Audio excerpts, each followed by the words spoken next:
NLWN-TV now brings you the In the Dugout show. A look at today's Eau Claire Cavalier game. And now, join us in the dugout. Hello and welcome to today's edition of In the Dugout.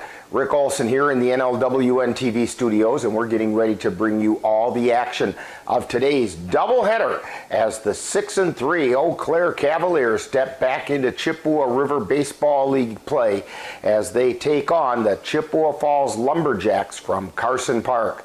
Now, coming up in this edition of In the Dugout, we'll take a look at today's matchup between the Cavs and the Lumberjacks. Then we'll get Cavalier manager Ryan Bemnister's perspective on today's games in the Ryan Bemnister Show. Following that, we'll take a quick look around the Chippewa River Baseball League to see where things stand. Also, we'll take a moment to get to know one of this season's Cavalier players in Cavalier Profile. Finally, we'll bring you all the play-by-play action of both games in today's doubleheader from Carson Park in Eau Claire. So it's time to get ready for some baseball action, and we'll do just that coming up right after this brief timeout. You're tuned to In the Dugout on the Northern Light Webcasting Network and NLWN-TV. Part-time job, full-time hustle, all-time hero to all of us. You nurture, we listen. You teach, we thrive. You lift our spirits, but we've got to lay down the truth. It's time for you, our Shiro, to stretch for the stars. A free online chat can give you the personalized tips you need to start boosting your retirement savings today. Start saving more for retirement so you can feel prepared and live your life to the fullest. Visit aceyourretirement.org. Welcome back to In the Dugout. Very shortly, the Eau Claire Cavaliers will face the Chippewa Falls Lumberjacks in a doubleheader from Carson Park in Eau Claire. The 6-3 Cavaliers, who are 4-1 in the CRBL, are coming off an 8-2 loss to the Hudson River Rats on Friday, while the Lumberjacks were coming into the weekend with a 4-6 record overall and were 1-6 in the CRBL. Now, leading the way at the plate for the Cavaliers in that loss to Hudson was Campbell Kapanke, who went 2 for 3 and scored a run on Jack Redwine's double. And the payoff pitch to Redwine. Line shot out into the outfield, into right center field. Kapanke rounds third. He's coming in to score. Checking in at third is O'Brien. And Jack Redwine checks in with a double. Connor O'Reilly went 1 for 3. And the pitch. Ground ball through the hole down the third base line. And O'Reilly holds up with a single.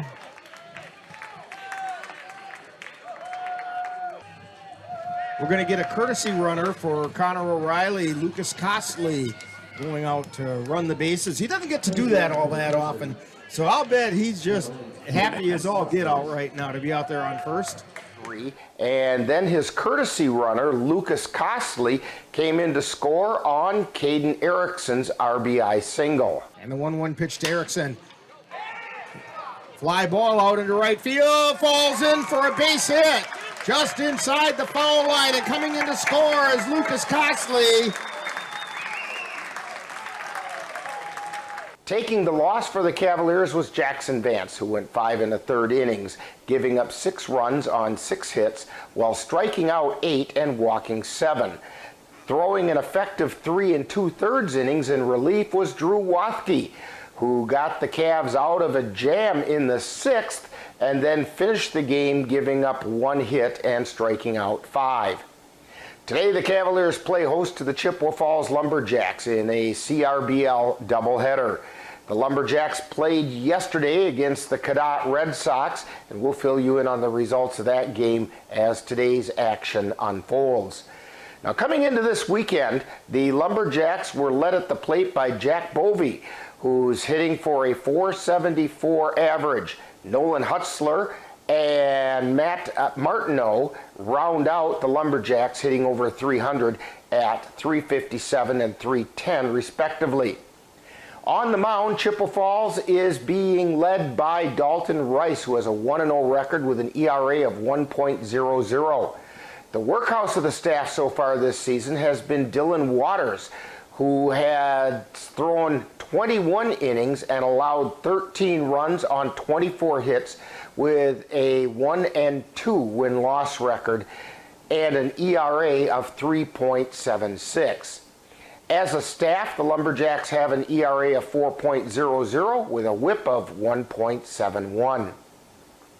So far this season, leading the way for the Cavaliers at the plate is Cooper Kapanke, who's hitting at a .563 pace with 3 of his 9 hits being doubles. Coming in with a .450 batting average is Gabe O'Brien, who has 4 doubles and a home run. Campbell Kapanke is batting .387 and leading the team in extra base hits, hitting 5 doubles and a triple, while Caden Erickson is hitting .357. Xavier Bemnister at .353 and Josh Garcia at .308 round out the Cavaliers hitting over .300. On the mound, the Cavaliers are being led by Lucas Costley. He's posted a 3-0 record with a 3.26 earned run average and has struck out 24 in his 19 1/3 innings pitched, including 2 complete games. Jalen Pascal has a 1-0 record, posting a 1.80 ERA, and as a staff, the Cavaliers have a combined ERA of 4.43 with a whip of 1.55. Now, coming up next, following this timeout, we'll get manager Ryan Bemnister's perspective as we chat with him on The Ryan Bemnister Show. You're tuned to In the Dugout on the Northern Light Webcasting Network and NLWN-TV. Let NLWN-2 and the Northern Light Webcasting Network bring you some tough semi-pro gridiron action. Our next broadcast will be on Saturday, June 17th, when we will bring you the Eau Claire Cavaliers taking on the Tri-City Bulldogs from Simpson Field on the UW Eau Claire campus. Live coverage on the Northern Light Webcasting Network audio service and on NLWN-2 begins with Cowboy Kickoff at 3:35 p.m. That's live Eau Claire Cowboy football on Saturday, June 17th on the Northern Light Webcasting Network and NLWN-2. The Goat Coffee House on Water Street in Eau Claire presents The Ryan Bemnister Show, where Cavalier manager Ryan Bemnister gives us his perspective on today's game. And now, The Ryan Bemnister Show. Once again, we're at the Goat Coffee Shop and our Goat Coffee House. Let's get the name right. That's all right. And talking with Cavalier manager Ryan Bemnister.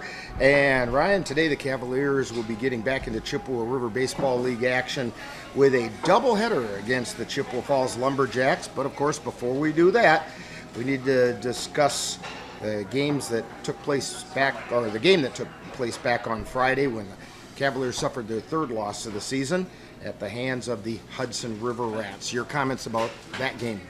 Like I said the other day, the Hudson's a good team. It's a team that we would see in the WBA.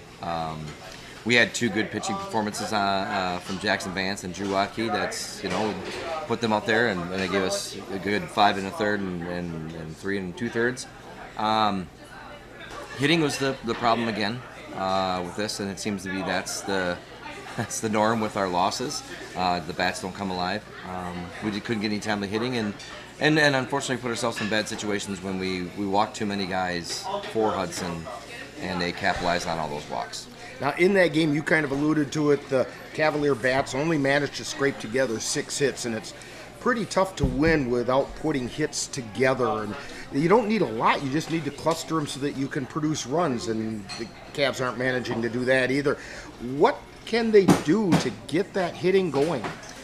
Well, the guys, we talked about it, on Friday after the game. Everybody seems to be pressing a little bit. They're all just pushing too hard, trying too hard. I keep on telling them, hey, we're down by 4. There's no such thing as a grand slam with 1 guy on base.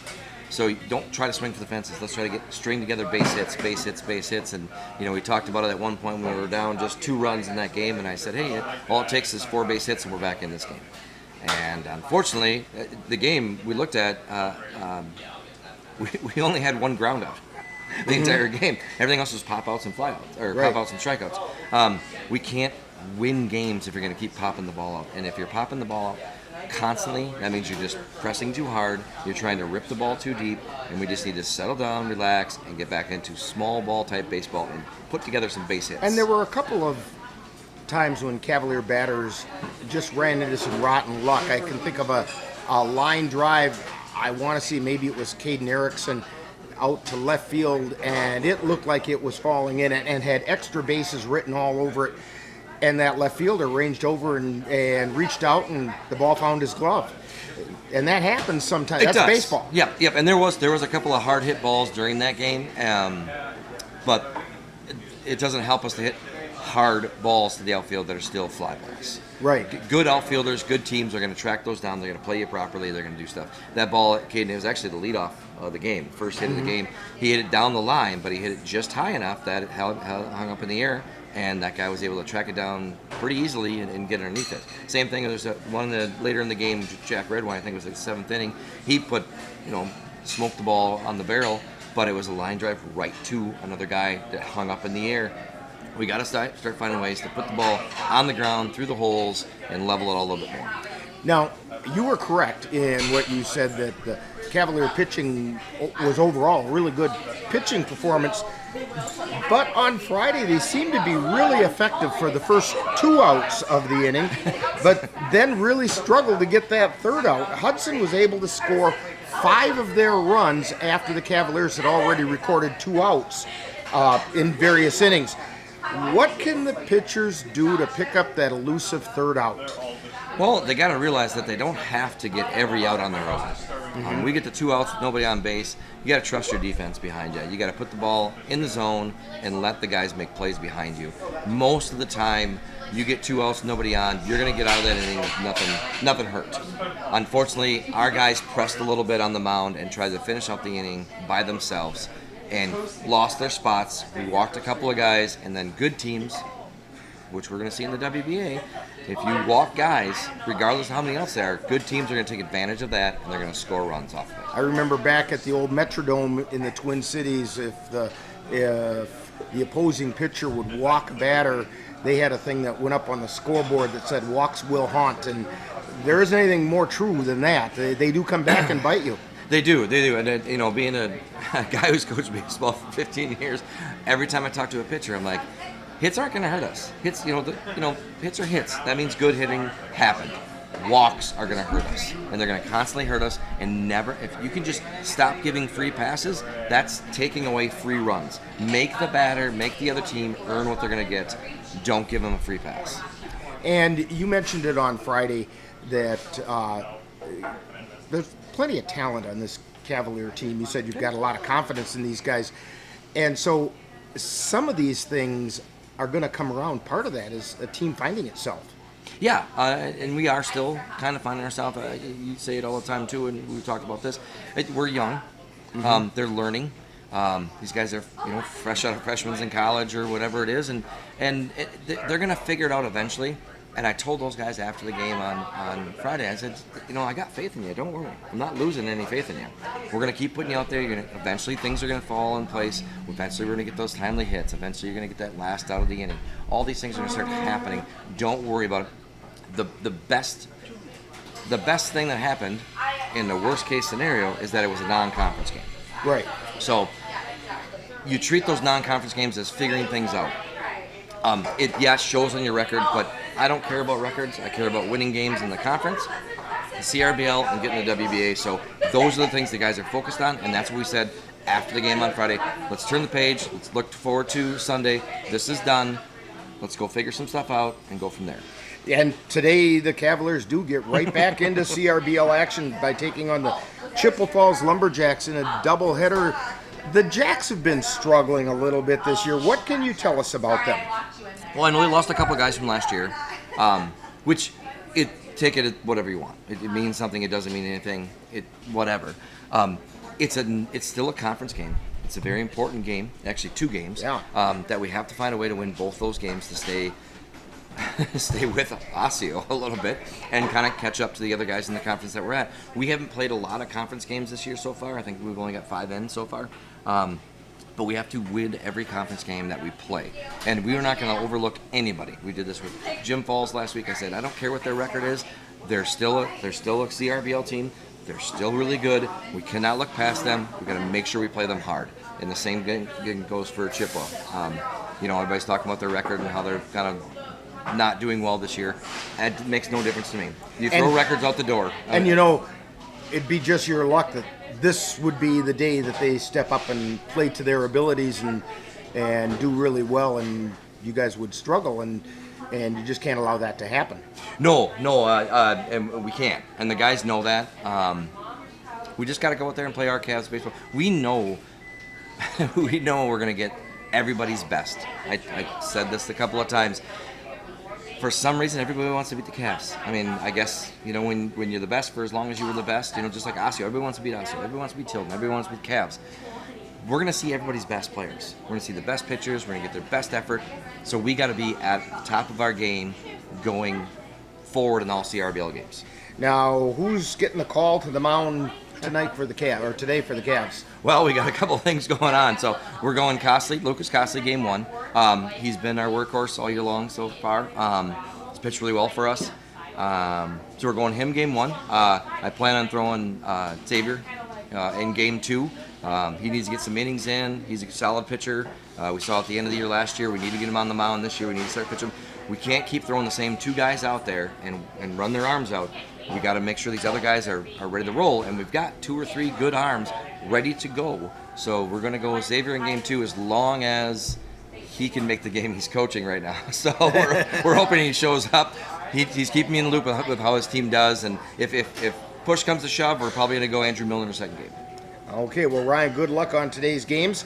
Hopefully the Cavaliers can snap this losing streak. It's only 2 games, but it takes 2 to make a streak. Yep. And they can stay in that CRBL South race. It's the most important thing. You've been tuned to the Ryan Bempnister Show, presented by the Goat Coffee House on Water Street in Eau Claire, with Cavalier manager Ryan Bempnister's outlook on today's game. Stay tuned. More of In the Dugout is coming right up. Honey, the kids are antsy. What can we do that will keep all of us entertained and won't break the bank? How about we take them to the Cavaliers game? Tickets are inexpensive, there's popcorn, hot dogs, and other baseball treats, and great baseball action. That's right, Eau Claire Cavalier Baseball, your best choice for affordable family entertainment. Check out the schedule at www.eauclaircavaliers.org. Welcome back to In the Dugout, as we're getting ready to bring you all the action of today's doubleheader between the Eau Claire Cavaliers and the Chippewa Falls Lumberjacks. The Cavaliers are coming off an 8-2 loss in a non-CRBL game against the Hudson River Rats on Friday. In CRBL games on Friday, the Osseo Merchants defeated the Eau Claire Rivermen 6-0. That leaves the league standings coming into this weekend as follows. In the north, the 7-2 Tilden Tigers have a 3-game lead over the 3-4 Bloomer Woodticks. The Cadott Red Sox are at 2-4, and they're 3.5 games off the pace. Meanwhile, the Jim Falls Sturgeons and Chippewa Falls Lumberjacks are 5 and 4.5 games back respectively. In the south, the unbeaten 8-0 Osseo Merchants hold a 2-game lead over the 6-2 Eau Claire Rivermen. In third place at 4-1 are the Eau Claire Cavaliers, just 2.5 games off the pace, while the Eau Claire Bears are 3 games back at 4-2. And the Augusta Athletics and Beef River Bullfrogs are 6 and 6.5 games back respectively. In addition to the Cavaliers hosting the Lumberjacks in a doubleheader, other CRBL games scheduled for today include the Cadott Red Sox hosting the Augusta Athletics for a twin bill. The Bloomer Woodticks travel to Osseo to play 2 against the Osseo Merchants. The Beef River Bullfrogs will host the Jim Falls Sturgeons for a doubleheader from Spangberg Field in Strum, while the Eau Claire Bears travel to Carson Park in Chippewa Falls to play 2 with the Tilden Tigers. Now, coming up next, following this timeout, we'll get to know one of this season's Eau Claire Cavalier players on Cavalier Profile. You're tuned to In the Dugout on the Northern Light Webcasting Network and NLWN-TV. Honey, the kids are antsy. What can we do that will keep all of us entertained and won't break the bank? How about we take them to the Cavaliers game? Tickets are inexpensive, there's popcorn, hot dogs, and other baseball treats, and great baseball action. That's right, Eau Claire Cavalier Baseball, your best choice for affordable family entertainment. Check out the schedule at www.eauclaircavaliers.org. Time now to get to know a Cavalier player on Cavalier Profile. We'll get to know a little better who plays on this year's Eau Claire Cavalier baseball team. And now, Cavalier Profile.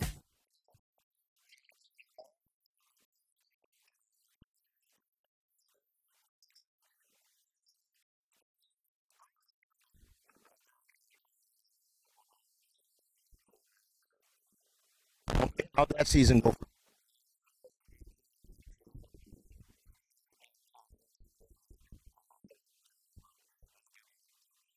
Yeah,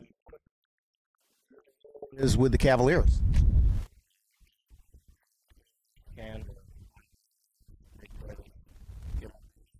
wow, that's pretty good plan right there. So when did you start playing baseball?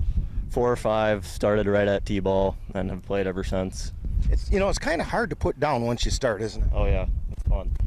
So aside from the Cavaliers, would then St. Mary's be the highest level you've played? Oh yeah, definitely. Okay. How would you compare playing at the collegiate level with playing summer ball with the Cavaliers?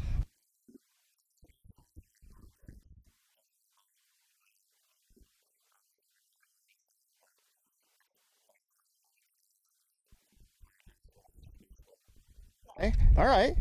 Can you fill us in on your most memorable experience and that for baseball, either as a player or as something you might have seen from the stands? Most memorable moment would be winning state in my junior year of high school. That was with? North, Eau Claire North. Okay. And how about your family and those people that are cheering for you at Cavs games? Yeah, my mom and dad are here. They'll come down from the cabin to watch me play. My grandma, who turned 81 yesterday, she comes out for games sometimes. Okay. A few rapid fire questions for you. Pie, ice cream, cake, or cookies? Cookies. Which kind? Chocolate chip. Oh, the good old standby. Yep. You can't go wrong with good chocolate chip. All right. Store-bought or homemade? Homemade, definitely. Nuts or no nuts? Nuts. Okay. Yep. This guy likes the good cookies. All right. Your favorite color and why? Green. I don't know, it's nature. It's just a nice color to look at. Okay. If you could have a superpower, what would it be and why? Probably super strength, so I can hit the ball real far. Pretty good plan there. All right. If you have a superpower like super strength, you have to have a superhero name to go with it. So what's Jackson's superhero name? The Magnificent Jacks. Okay, Magnificent Jacks. All right, we'll go with that. Your favorite major league team as you were growing up? Twins. All right. And was there a particular player that inspired you or that you kind of patterned your play after? I really like Joe Mauer and Justin Morneau growing up, obviously being a Twins fan. The M&M boys. Yep. Okay. All right. We're talking with Jackson Vance here on Cavalier Profile. And Jackson, when you're not playing baseball, what are we going to find you doing? I guess I'll be disc golfing, out on the lake, working out. That's usually it, or working. Okay. All right. And so when people come to watch Cavalier games and they want to find that Jackson Vance character, what number should they be looking for and where on the field should they be looking? 5, middle infielder, really anywhere, I guess. Okay. We want to thank Jackson Vance for joining us today on Cavalier Profile. Coming up next, more In the Dugout. This has been Cavalier Profile, where we get to know a little better who plays on the Cavalier baseball team. Stay tuned, more In the Dugout coming right up. The Eau Claire Cavaliers would like to take veterans out to the ball game. That's right, as a thank you for your service, any veteran of the United States military can receive a lifetime pass for free admission to all Cavalier home games. Just come to Carson Park with your veteran identification, and the Cavaliers will issue you a free lifetime pass to all Cavalier home games. That's just the Cavaliers' way of saying thank you for your service. Welcome back to In the Dugout. Today the Cavaliers face off in a doubleheader against the Chippewa Falls Lumberjacks in CRBL action. These games are important for the Cavaliers if they hope to keep pace with the divisional frontrunner Osseo Merchants. Keys to today's game: the Cavalier bats need to be able to cluster hits in order to produce runs, and the Cavalier pitching needs to consistently show the promise that they've shown up to now. That's pretty basic baseball, but that's what it will take today. Today the Cavaliers are facing a team which is currently frustrated with a record coming into this weekend of 1-5. The Lumberjacks make regular appearances in both the CRBL and WBA postseason play, and that record just won't get it done. So look for them to step up their game, as these two teams are rivals from neighboring towns. And now we have some exciting Cavalier baseball for you right here on the Northern Light Webcasting Network and NLWN-TV.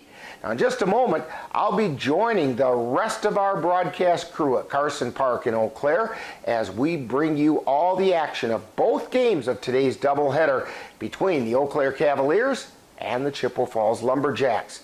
That's coming up next. You've been tuned to In the Dugout on the Northern Light Webcasting Network and NLWN-TV.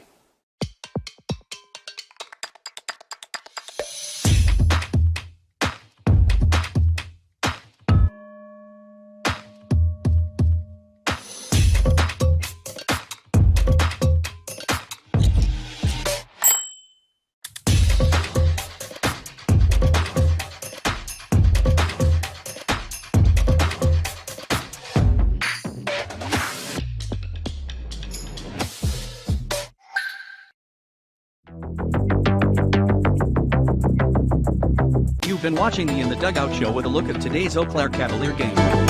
This has been a presentation of NLWN-TV. Stay tuned. Coming up next is live Eau Claire Cavalier baseball. It happens to everyone eventually. Your computer goes on the fritz. Fear not, Sladen's Technology Services can help. When your computer decides to not cooperate, it can be very frustrating. Let Sladen's Technology Services keep you from wanting to drive your computer right off a cliff. Sladen's Technology Services supports business of all sizes. They offer assistance with managed anti-malware, encrypted email, fast tech support, data backup, and recovery, and more. Call Sladen's Technology Services at 715-864-2833 and get the IT help you desire. Sladen's Technology Services is the official IT service for the Northern Light Webcasting Network. Eau Claire Cavalier baseball is on the air. The Northern Light Webcasting Network and NLWN-TV proudly brings you today's Eau Claire Cavalier game. Join us as we follow the Cavs while they battle their way through the Chippewa River Baseball League. Fly ball into left field. Could it be? Could it be? Way back. Toss the fence and it's out of here.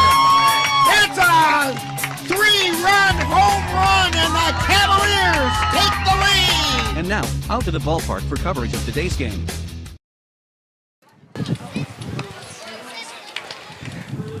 So good afternoon and welcome to Carson Park. Rick Olson here, along with Ann Monroe on the computer. Dan Petchow is on the camera. Dan Petchow is also our color commentator. Two places at once, or at least double duty today, Dan. Dan. Double duty today. But that's okay. Dan is a multi-talented guy. And we're getting ready for today's game. Neither team has taken infield practice yet. And part of that is because they're doing a little bit of field maintenance out along the left field fence. The storm that came through yesterday blew parts of the signs. They were swinging like a gate out onto the warning track. And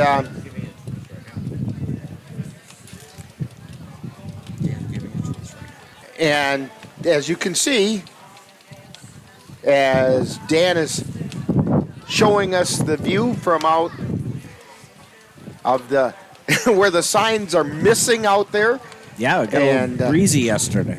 It did. We were at the Cowboys football game, which, by the way, was a really exciting football game. but we had a little wind come through, blew one of our awnings off the filming platform. Good thing Dan wasn't hanging on to it at the time. And but other than it getting a little wet out there, it wasn't too much of a problem. I know that my neighbor in Colfax lost half a tree in that storm that came through yesterday, and so yeah, it got a little bit breezy, and we got some very much needed rain. It kind of looks like maybe they're not going to take infield practice. Umpires are kind of moseying out to see what the deal is, and it looks like they're done doing the maintenance on the fence. So I'll tell you what we're going to do.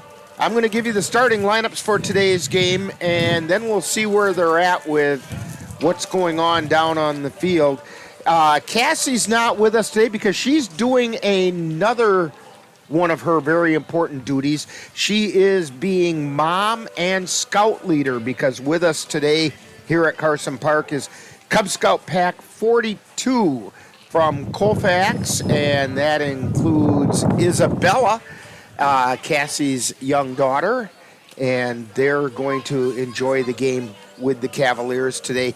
They were down warming up with the Cavaliers and playing catch with them before the game. And looks like the Cavaliers are going to head out and take infield practice. So the starters for today's game, first of all, for the Chippewa Falls Lumberjacks, who come into today's game with a record of 5 wins and 6 losses overall. They are 1-6 in the Chippewa River Baseball League after dropping a rain-shortened game to the Cadott Red Sox yesterday.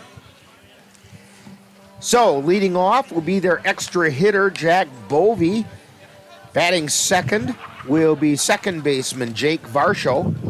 Batting third, the shortstop, Nolan Hutzler. Batting fourth, the catcher, Caleb Gardo. Batting fifth, the third baseman, Matt Martineau. Batting sixth, the designated hitter, George Munson. Batting seventh, first baseman, Cole Bovey. Batting eighth, the right fielder, Blake Tripler. Batting ninth, the center fielder, Dawson Mathwig. And batting 10th is the left fielder, Trevor Franz. On the mound for the Lumberjacks tonight is Dylan Waters. He's been kind of their workhorse this season, and he comes in with a 1-2 record and a 3.76 earned run average. For the Cavaliers, leading off, third baseman Jackson Vance. You just learned a little bit about Jackson Vance on Cavalier Profile during our pregame show, the In the Dugout show. Batting second, second baseman Caden Erickson. Batting third, the right fielder Gabe O'Brien. Batting fourth, the designated hitter Campbell Kapanke. Batting fifth, the extra hitter Jack Redwine. Batting sixth, the center fielder, Xavier Bemnister. Batting seventh, the left fielder, Luke Erickson. Batting eighth, the catcher, Cole Timon. Batting ninth, the first baseman, Tyson Woodcock. I'm sorry, Tyson. It's been a long weekend of doing these games, and the names start to turn into jello after a while. And batting 10th for the Cavaliers, shortstop Ben Boda. Lucas Costley on the mound for the Cavaliers. Lucas comes in with a 3-0 record with a 3.26 earned run average. First of two today, Cavaliers and the Chippewa Falls Lumberjacks in a Chippewa River League doubleheader. And the Cavs need these games for a couple of reasons. First of all, to snap a 2-game losing streak, and secondly, to keep pace with the Osseo Merchants. So the Cavs are wrapping up their infield. Chippewa will be taking theirs, so we're going to take a bit of a timeout right here, as it looks like we're going to be a little late getting things started because of the repairs they had to do out in the outfield.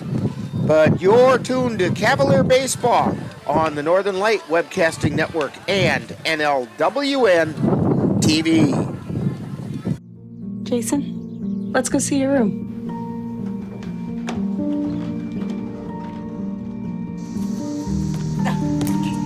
That's not right. How was it? Is it good?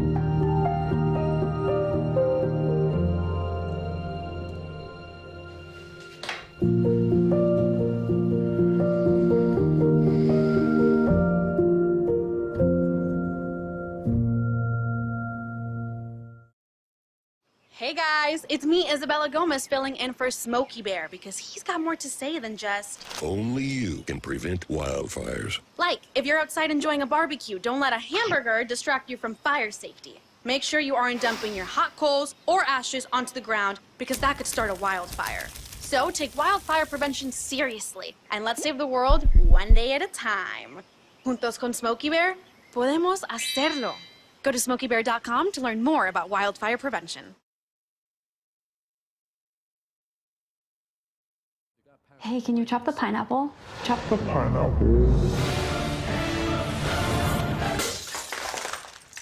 Nope. I'm high. How about I wash off the grapes? Yes. Okay. You're already making good decisions when you're high. I want tacos. Will you drive? I'm a little toasty.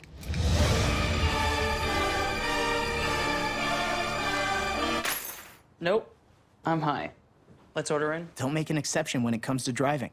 If you feel different, you drive different. Life doesn't always give you time to change the outcome. Prediabetes does. 1 in 3 adults has prediabetes, but with early diagnosis, prediabetes can be reversed. And you can change the outcome. Take the 1-minute prediabetes risk test today. Go to doihaveprediabetes.org. And welcome back to Carson Park. Cavaliers just getting pretty close to wrapping up their infield practice. And so they'll be, and then the Chippewa Falls Lumberjacks will go out and take theirs. Up next for the Lumberjacks after they're done with the Cavaliers today on Wednesday. That is the 14th, right? Wednesday's the 14th? Yeah, that's what I thought. Ann says we'll go with that. The Lumberjacks take on the Tilden Tigers. That'll be at Carson Park in Chippewa Falls. And also on Wednesday, the Cavaliers will take on the Eau Claire Bears right here at Carson Park.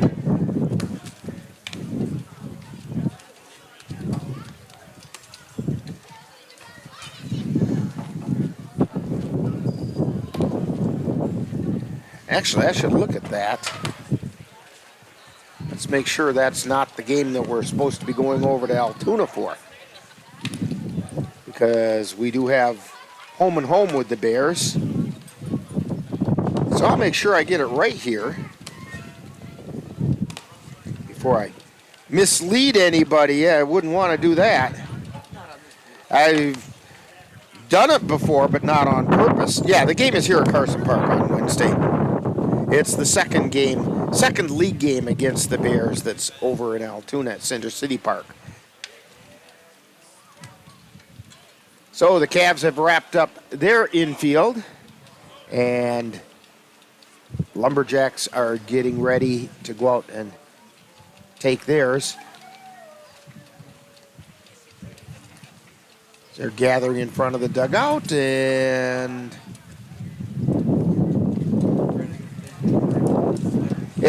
I'll tell you what, Ann is sitting here rubbing her hands together because she's kind of chilly. It is breezy up here in the press box. I'm sure that through my microphone you can hear the wind whistling, and it's a cool breeze. It's quite a departure from the weather we've been having towards the end of the week, where it was, I wouldn't say it was really hot, but it was warm and toasty and very comfortable. Lumberjacks heading out to do their warm-ups. Like I say, we are running a little bit behind schedule. And again, that was due to the outfield fence kind of being blown apart by yesterday's storms. That football game yesterday that Dan and I were at and brought to you on NLWN-2 was one of the more interesting games that I've had the opportunity to watch. It was a back and forth seesaw affair between the Eau Claire Cowboys and the Midwest Warriors. Midwest Warriors are out of Sun Prairie. And the Warriors ended up coming away with the win in that game by a score of 34-28. The Cowboys scored with about a minute 18 remaining in the game and took the lead, only to have the Warriors drive down the field and score with 13 seconds left in the game. And Dan, were you able to see it through all the rain that you had to deal with up there? Yeah, that was a really good game. There was a couple things, I'm running the camera, so I'm not really watching the field, but towards the end of the game, something happened that got, what do I want to say? The Cowboys the ball, and they scored. But I don't know how they got there. I thought there was a penalty or something, and then all of a sudden I looked, and here comes the other team down the field, and the game was over. Yeah, and the Cowboys scored, and they got the 2-point conversion. So when they scored the touchdown, they tied the game at 26, and then got the 2-point conversion to go ahead by 2, 28-26 with a minute 18 remaining. And they were feeling pretty good about themselves and with the chances of coming away with a win. And first couple plays of the series after the kickoff, the Warriors didn't get anywhere, incomplete passes, and then they hit a long pass. He didn't score, but it set them up in the red zone, and then they eventually punched it in.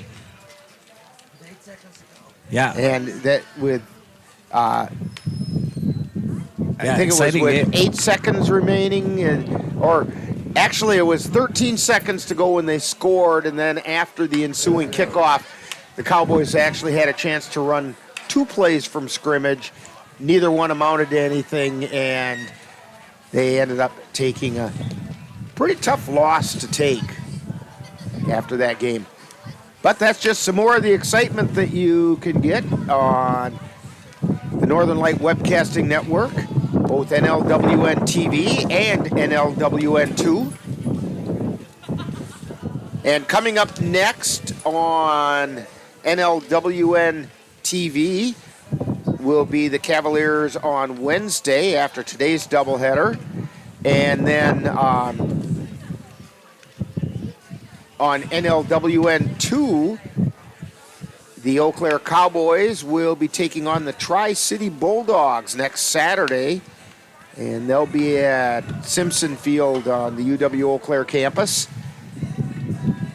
So some more Cowboy football coming up as well. Dan, we've been keeping pretty busy. Yeah, checking out each stadium, each football field. And the hot dogs at each of them. And I have to admit, I put on my pants the other day, and they were a little snug.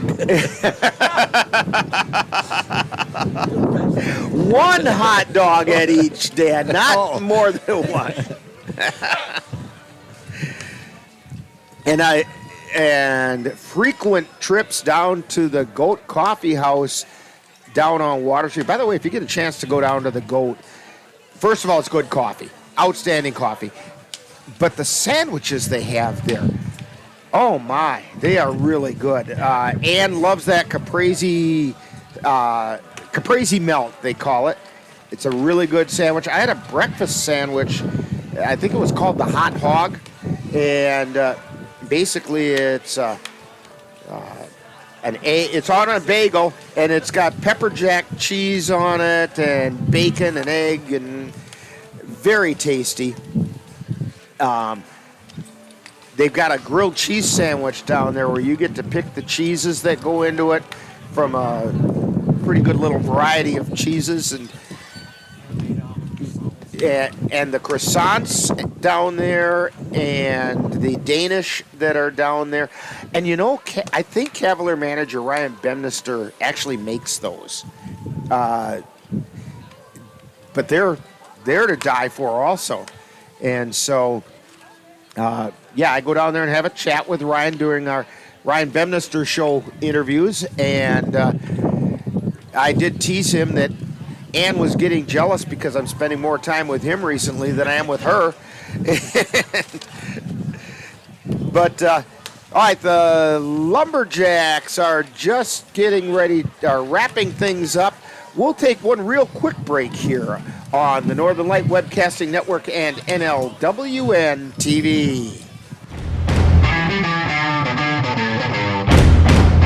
Let NLWN-2 and the Northern Light Webcasting Network bring you some tough semi-pro gridiron action. Our next broadcast will be on Saturday, June 17th, when we will bring you the Eau Claire Cavaliers taking on the Tri-City Bulldogs from Simpson Field on the UW Eau Claire campus. Live coverage on the Northern Light Webcasting Network audio service and on NLWN-2 begins with Cowboy kickoff at 3:35 p.m. That's live Eau Claire Cowboy football on Saturday, June 17th on the Northern Light Webcasting Network and NLWN-2. And we're back here at Carson Park. Rick Olson, Dan Petchow, and Monroe getting ready to bring you today's Cavalier doubleheader between the Cavs and the Chippewa Falls Lumberjacks. And we're ready for pregame festivities to begin with starting lineups and the national anthem, and I think we'll get the umpires meeting at home plate, and we'll see if there's any first pitch throwers out there. And we'll send it down to the public address announcer. 6 Chippewa Falls Lumberjacks, and you're 4-1 Eau Claire Cavaliers. The Eau Claire Cavaliers would like to remind you that attending this event is a privilege. This privilege comes with responsibility to conduct oneself in a manner where the game is enjoyable for all fans and participants. They behave in such a manner where is often little peace and facility. For all players, coaches, fans, and officials. Thank you. Foul balls are from the Eau Claire Cavaliers Baseball Club. Please return all foul balls to the souvenir stand located on the third baseline. You'll receive a $1 token gift for use at the souvenir stand. As a friendly reminder, Carson Park Baseball Stadium is a non-smoking facility. If you must smoke, we ask that you please leave the stadium. Again, there's no smoking. Carson Park Baseball Stadium. Thank you. Finally, all fans, especially those in the bleachers, are reminded you're at a baseball game. Foul balls make for the stands at a higher rate of speed. We ask that you be alert and at all times. Today's starting lineup, beginning with Chippewa Falls Lumberjacks. Leading off, extra hitter, number 13, Jack Colby. Batting second baseman, number 21, Jake Marshall. Batting third, playing shortstop, number 22, Nolan Hutzler. Batting fourth, the catcher, number 0, Caleb Gardo. Batting fifth, playing third base, number 11, Matt Martineau. Batting sixth, the designated hitter, number 7, George Munson. Batting seventh, the first baseman, number 8, Cole Bogey. Batting eighth, and playing right field, number 14, Blake Hitler. Batting ninth, the center fielder, number 5, Dawson Hadway. Hitting 10, left fielder, number 4, Trevor Franz. And pitching for the Lumberjacks, number 32, Dylan Waters. by Wayne Franz. Now the starting lineup for your very own 2023 Eau Claire Cavaliers. Leading off the playing for the base, number 5, Jackson Vance. Number 6, Kate Erickson. Heading third, playing right field, number 47, Lee O'Brien. Batting cleanup, the designated hitter, number 27, Cam Kapanki. Batting fifth, the extra hitter, number 20, Jack Redwine. Hitting sixth, the center fielder, number 4, Xavier Bedminster. Hitting seventh, left fielder, number 14, Luke Erickson.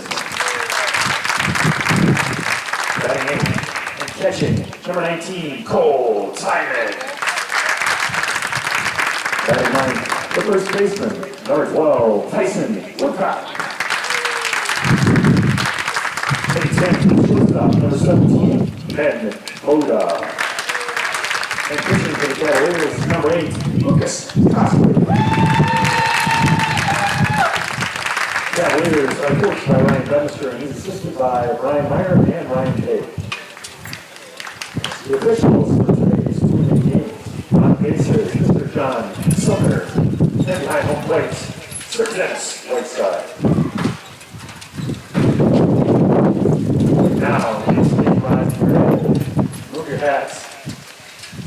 Enjoy company and playing Carson Park 42 from Colfax. For the playing of our national anthem.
And the playing of their national anthem along with the Cub Scouts from Pack 42 out of Colfax.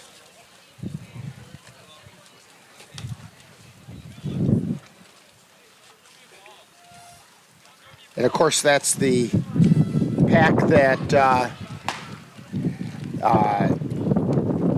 Isabella is part of, and that of course is Cassie's daughter, which is why Cassie's not up here in the booth. The umpires for tonight's game, or today's game one, well, it's actually for both games. Denny Whiteside is behind the plate, and John Sumner is out on the bases. People are choosing to sit out on the bleachers today because that's where the sun's shining and it's a little warmer there. Usually we love it up here in the press box where it's protected and everything, but the wind is whipping right through here. The little pennants are sticking straight out and flapping faster than my dog's tails. And the American flag out in center field is sitting out pretty stiffly. Lucas Costley taking his warm-up pitches. Costley comes into the game with a 3-0 record, 3.26 earned run average.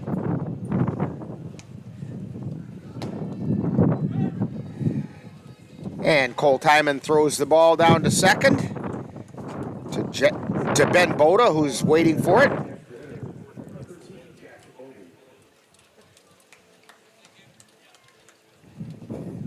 And the umpire corrals a couple Cavaliers that were wandering out of the dugout area a little bit.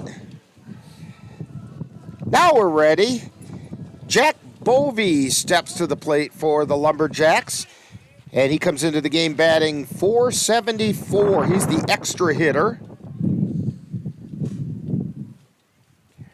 Costley works from the belt all the time.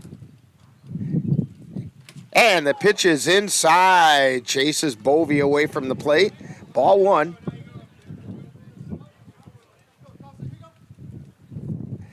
Bovee pretty deep in the box. That back foot is right on the end line of the box. Fouled away. Counts even at 1-1.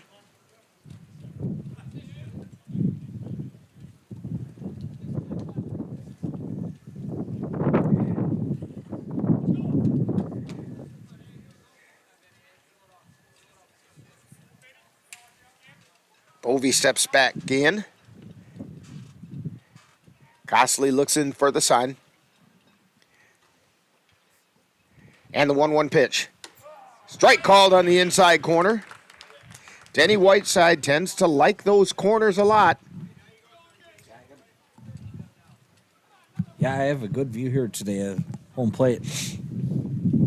That's a good pitch. Fouled away, and the count holds at 1 ball, 2 strikes.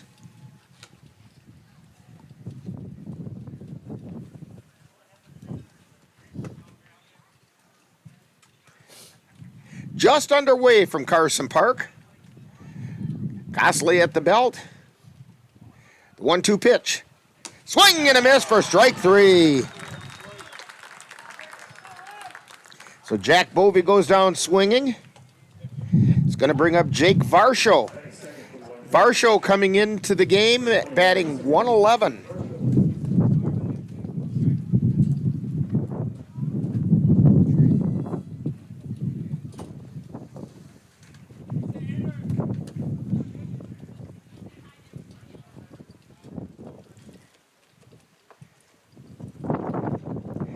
Costley delivers. Strike called on the inside corner.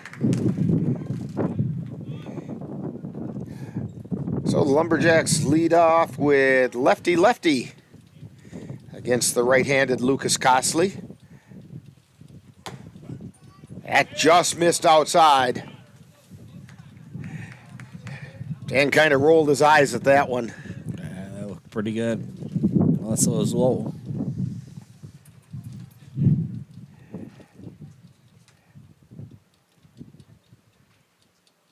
Costley taking his time. Now the 1-1 pitch outside.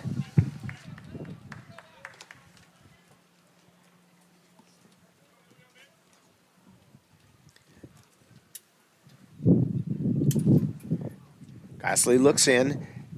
And the pitch. Strike called. Counts even at 2-2.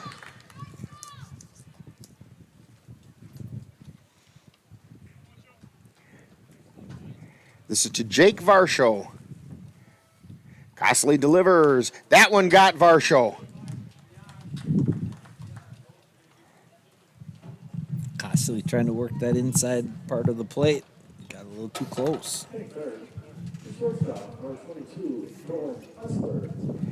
So that's going to bring up Nolan Hutzler. Hutzler comes into the game batting .357. The shortstop for the Lumberjacks.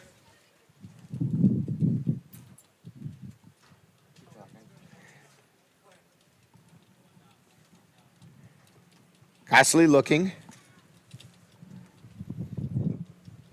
And the pitch. That's high.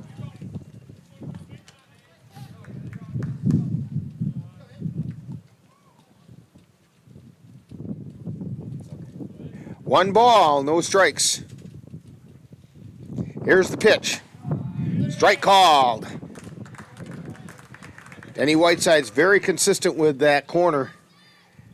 It's the outside corner to Hutzler. That one's in the dirt. Gets by Timon, and down to second goes Varsho.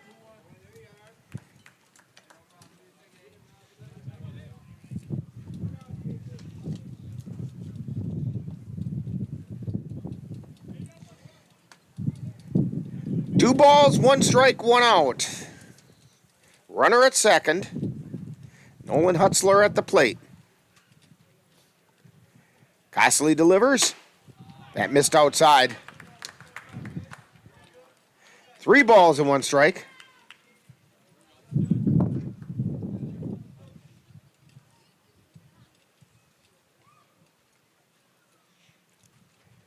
Here's the pitch. And that's a strike on the inside corner.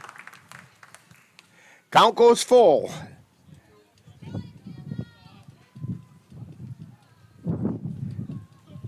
Three balls, 2 strikes, 1 down. And the pitch. Chopper foul down the third base line.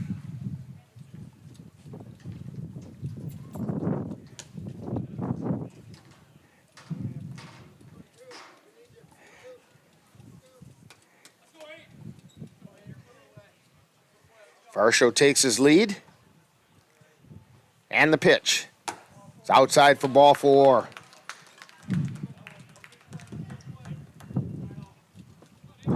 So 2 runners on now. Jake Varsho at second, Nolan Hutzler at first. Caleb Gardo, the catcher, comes in with a 0.83 batting average.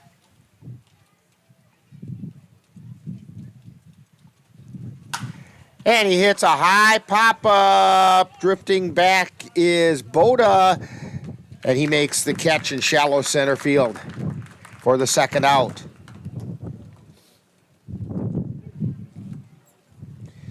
That was a borderline infield fly.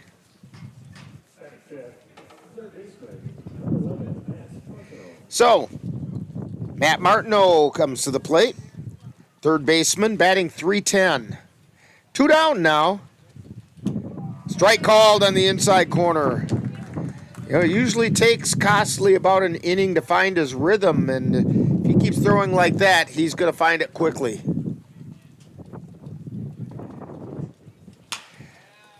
Ground ball. Boda makes the play. Throw over to first. They got him. No. No, they called him safe. They're saying he pulled his foot. Late call there.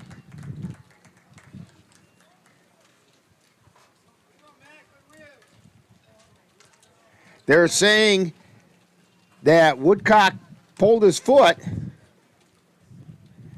And so Martineau gets on an error. That'll be a throwing error. So the bases are loaded.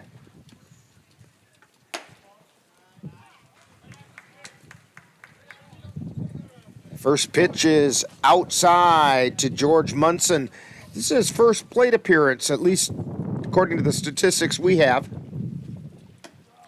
And it's a strike called on the outside corner. Oh, they awarded a hit on that, not an error.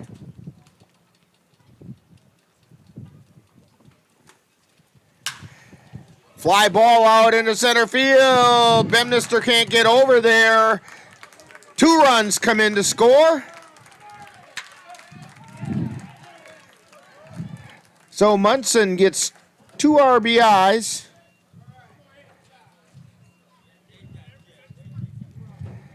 As Jake Varsho came in to score, as did Nolan Hutzler.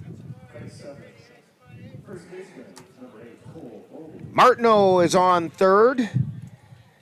Munson on first. Cole Bovey at the plate, batting .233. The pitch is high and inside for ball 1. No, he called it a strike. Must have got that inside corner. Swing and a miss, strike 2. 1-1. It is 1-1. I thought he said it was high. Scoreboard had me confused.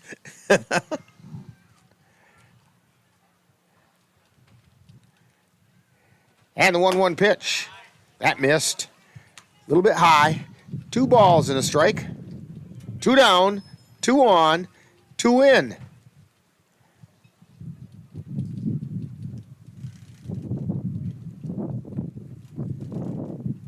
Costley looking in and delivers.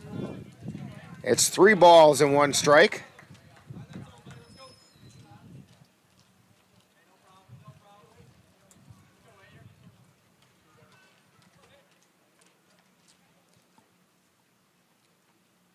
Costley's 3-1 pitch. It's high for ball 4.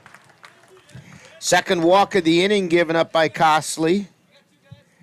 That's the 3rd free pass given up by Costley. One of them was a hit by pitch.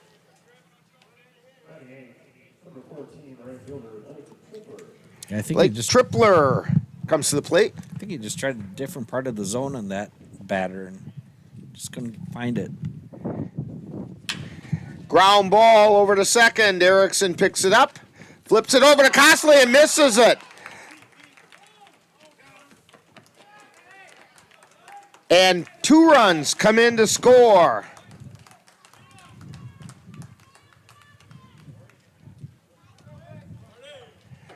And that's going to be an error.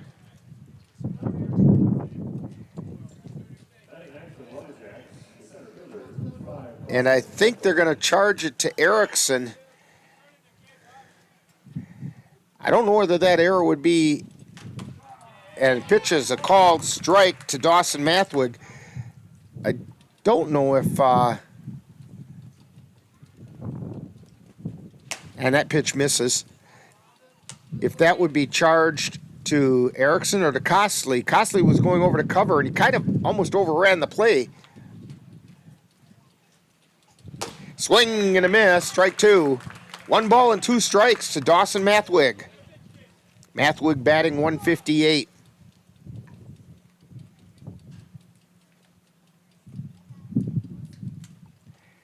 And the pitch, foul tip back into the glove. And so they're out of the inning. But for the Lumberjacks, they picked up 4 runs on 2 hits. There was 1 Cavalier error, and 2 were left on base. So we've completed a half inning, and it's the Chippewa Falls Lumberjacks 4, Cavaliers coming to bat on the Northern Light Webcasting Network and NLWN-TV. I love the pizza we get when we go to Gino's Pizza. That's because Gino's has been voted best pizza in the Chippewa Valley 5 years in a row. I think it's because Gino's uses the freshest ingredients, premium quality meats, cheeses, savory spices, and zesty toppings, and all served with attention to detail. Now you're making me hungry. Let's head to Gino's Pizza. Scott and the rest of the folks at Gino's Pizza would like to invite you to come out and try the area's best pizza. Call about Monday through Wednesday dine-in specials at 715-835-2000. That's Gino's Pizza at 5110 Fairview Drive, Eau Claire, right next to Chaos Water Park. And I should mention that our Gino's player of the game today is Xavier Bemnister. So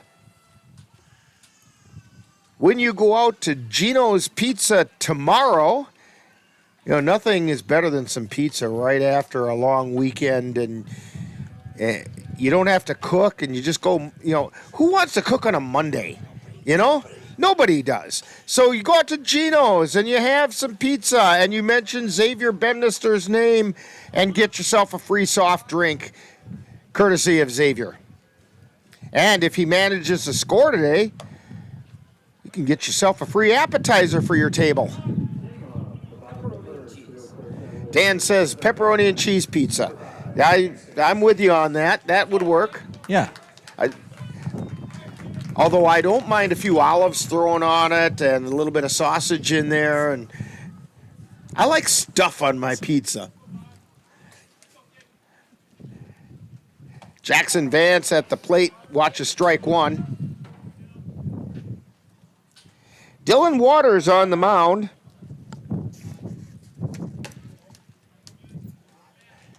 And that pitch missed for ball one. 1 ball, 1 strike.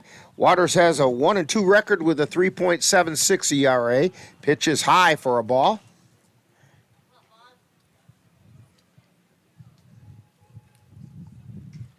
Waters winds and delivers. Pop up. Foul territory, falls harmlessly to the ground.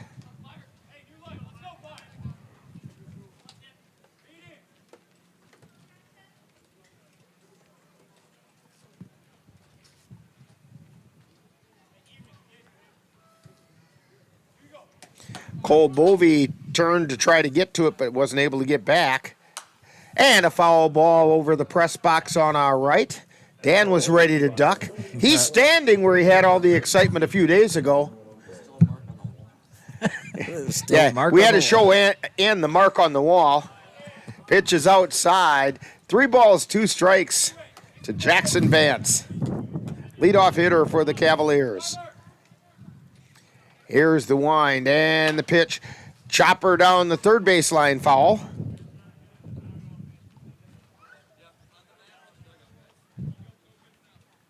Denny Whiteside insisting that players be in the dugout area.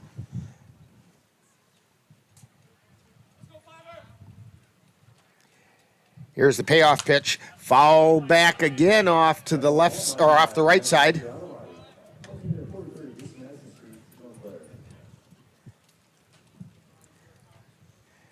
Still a full count to Jackson Vance. And the pitch. Another foul off the right side.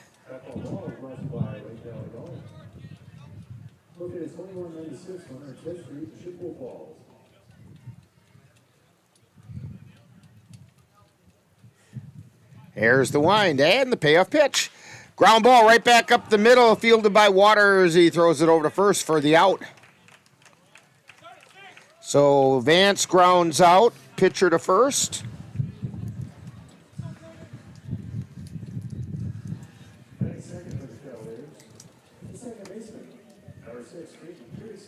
That's going to bring up Caden Erickson. Erickson batting .357. And the first pitch is a called strike.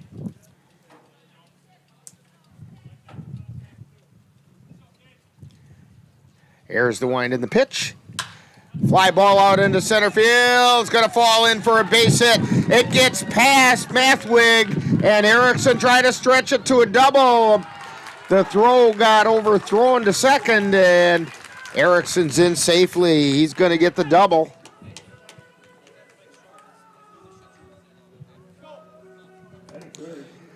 That's going to bring up Gabe O'Brien.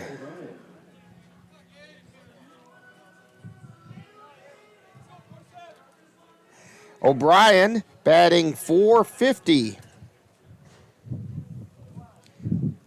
The right fielder for the Cavaliers.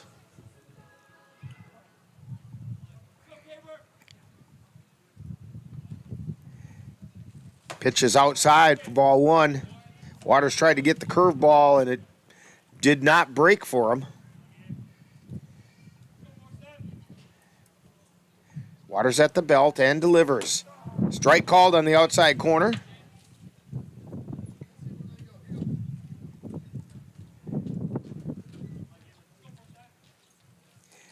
The 1-1 pitch is high for a ball. 2 balls and 1 strike. Caden Erickson on second, takes his lead, and the 2-1 pitch. That's inside. Ball 3.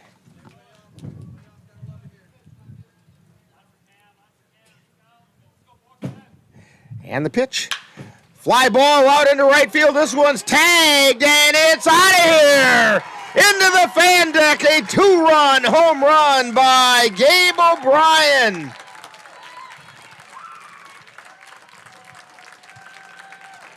That's his second home run of the season.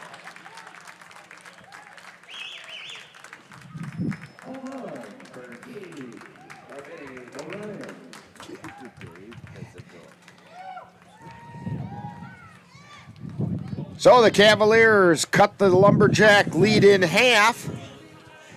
It's now 4-2. And up steps Campbell Kapanke, the designated hitter. And the first pitch is on the outside corner for a strike. And it's chopped foul on the third base side.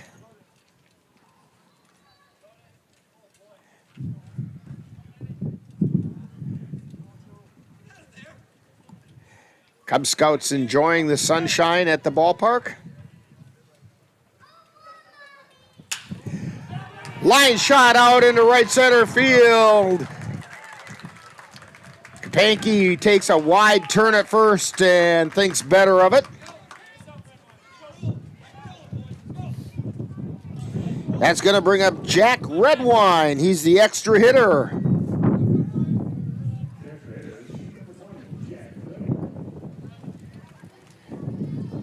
Redwine also has a home run on the season. He's batting .269.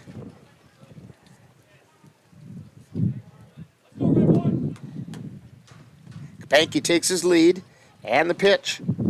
It's outside for ball 2. Caleb Gardo tried to frame that pitch. Took a little too much framing. Swing and a miss, and Redwine wanted to match what O'Brien did.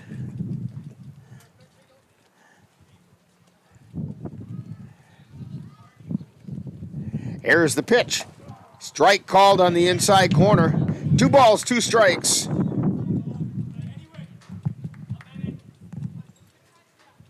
Redwine steps in. Waters looks in, looks over at first, and delivers. High and away, ball 3. Full count to Jack Redwine. 1 down. Campbell Kapanke on first. Here's the pitch. Ground ball right up the middle, making the stop.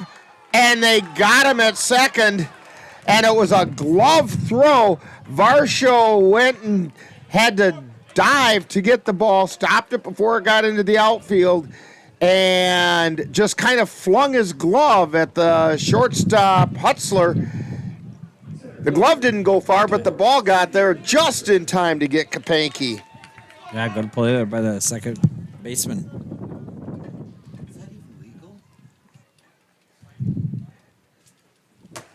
And the pitch is high and away to Xavier Bemnister, our Geno's player of the game. He hits a short fly ball into left field. Coming in is Franz, and he makes the catch. So for the Cavaliers, they pick up 2 runs courtesy of Gabe O'Brien's home run on 3 hits, no errors, and 1 left on base. So we've completed 1 inning. It's the Chippewa Falls Lumberjacks 4, Cavaliers 2. You're tuned to Cavalier Baseball on the Northern Light Webcasting Network and NLWN-TV. The roar of our engines, the pump of our heartbeats, the pedal to our metal. The sparks that ignite us, the pistons that push us, the passions that drive us, on the roads that unite us. Napa has America's largest network of parts and care, here to be the fuel that keeps you firing on all cylinders. Visit either of Eau Claire's 2 locally owned Napa Auto Parts stores on Highway 93 or North Claremont Avenue.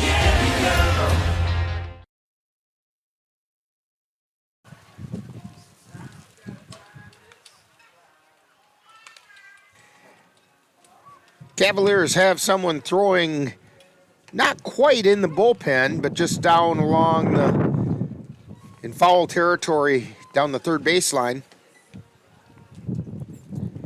And it's Jalen Pascal, I believe. No, Andrew Milner. Andrew Milner warming up. Due up for the Lumberjacks is Trevor Franz, and then back to the top of the order, Jack Bovey and Jake Varsho.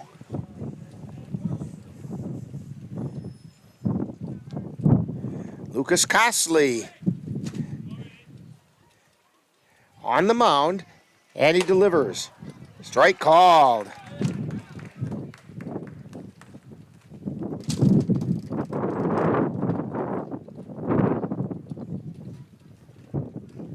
And the pitch, ground ball fielded there by Vance. Throw over to first in time.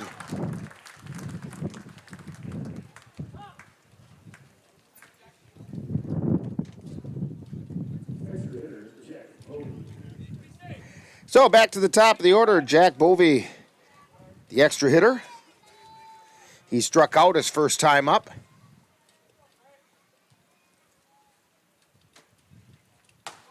Strike called. That one came right down the middle of the plate.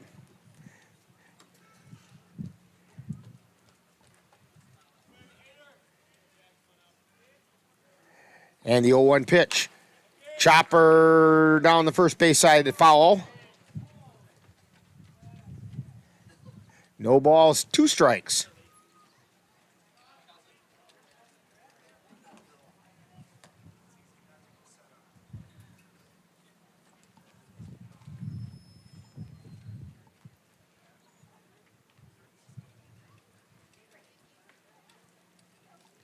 Oh, 2 is the count to Jack Bovey.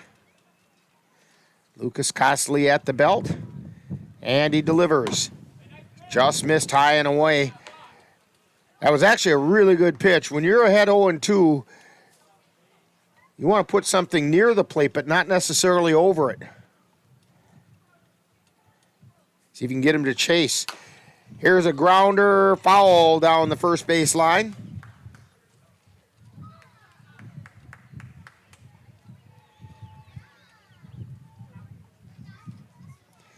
It's a cool day here at Carson Park, but the sun is shining. Not a cloud to be seen, well, except maybe way off to the east. But nothing that's going to affect our weather. Here's the pitch. Line shot right into the glove of Ben Boda. That's going to bring up Jake Varsho. Varsho was hit by the pitch in the first inning and eventually came around and scored on George Munson's base hit. That first pitch missed for ball 1.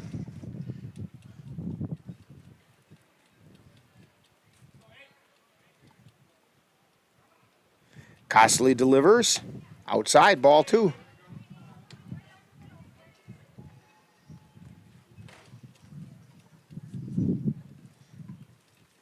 Costley at the belt.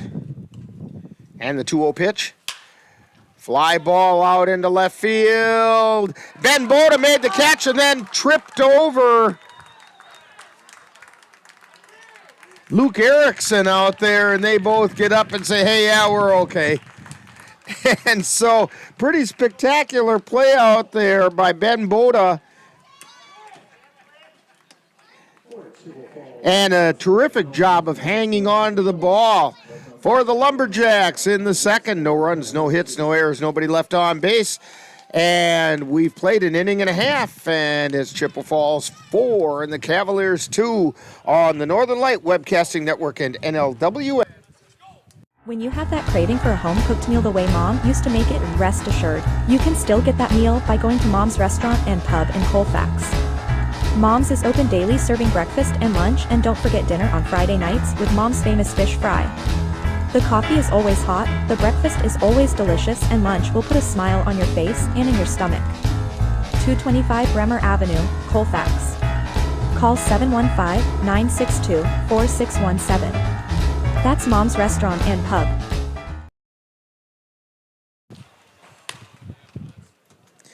And we're back here at Carson Park, heading into the bottom of the second inning. Due up for the Cavaliers, we have Luke Erickson, who just got stumbled over out there in left field, and then Cole Timon and Tyson Woodcock.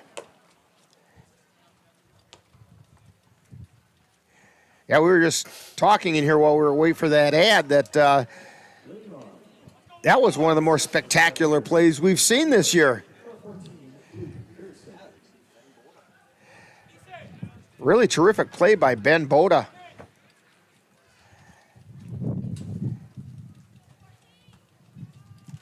Here's the wind, and the first pitch to Erickson's called strike.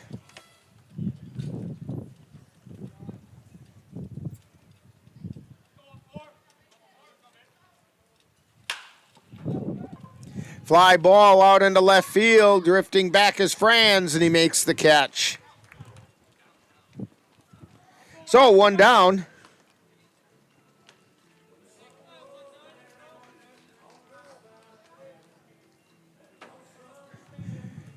And that'll bring up Cole Timon.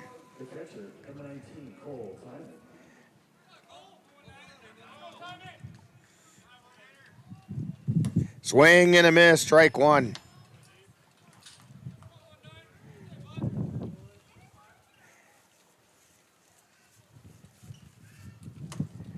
To say that Timon's been struggling at the plate, that was ball one, 1-1's the count, would be somewhat of an understatement. Here's the pitch. It's outside, ball two. And nobody's more frustrated about it than Cole Timon himself. And it's outside, ball three.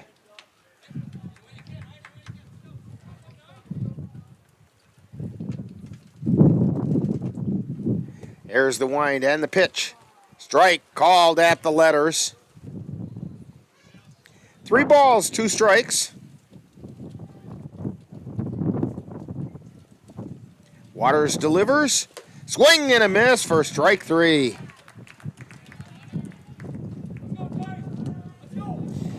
Tyson Woodcock, the first baseman, coming up, still looking for his first hit as a Cavalier.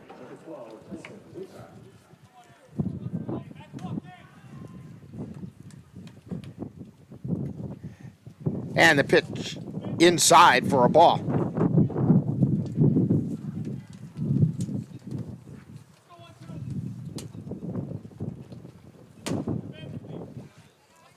And it's now 2-0. He's had 8 at-bats, but has not collected a hit yet. And that one missed inside. It's now 3-0.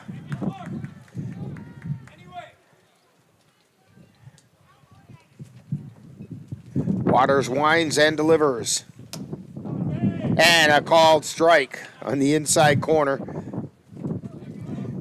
One thing a pitcher never wants to do is walk a batter that's batting 0-0-0, which he just did to Tyson Woodcock. It's going to bring up Ben Boda, who made that spectacular catch last inning. Got to give Boda a lot of credit for hanging on to the ball after tripping over Luke Erickson.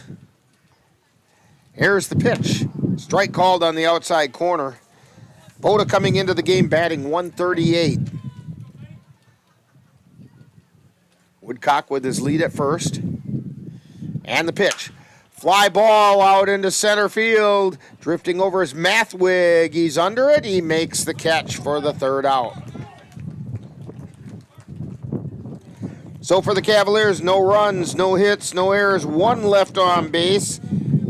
We've completed 2, and it's the Lumberjacks 4, Cavaliers 2 on the Northern Light Webcasting Network and NLWN-TV. Let Menominee Eye and Optical help you see the world for the beautiful place it is. Doctors Nicholas and Marianne Comro provide both comprehensive and emergency eye care for all, including pediatric and special needs patients. Whether it's examination for glasses to cataract and LASIK care, or diagnosis and management of macular degeneration, diabetic retinopathy, glaucoma, and so much more. In addition, Menominee Eye and Optical's experienced opticians will help guide you to the highest quality eye care for the best value. That's Menominee Eye and Optical, located at 520 Wilson Avenue in Menominee, where they specialize in quality, personalized care for you and your family. If I could be you, and you could be me for just 1 hour. If we could find a way to get inside each other's minds. Walk a mile in my shoes. Walk a mile in my shoes.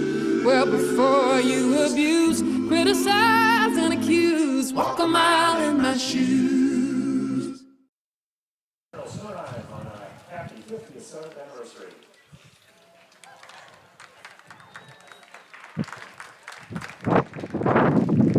Heading into the top of the third inning. Leading off for the Chippewa Falls Lumberjacks, Nolan Hutzler. He'll be followed by Caleb Gardo and Matt Martineau. And the first pitch is inside for ball.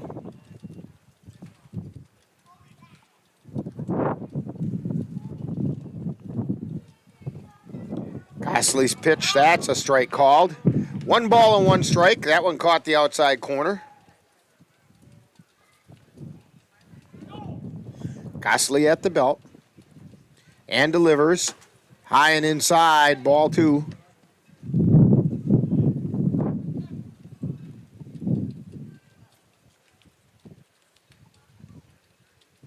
And the 2-1 pitch.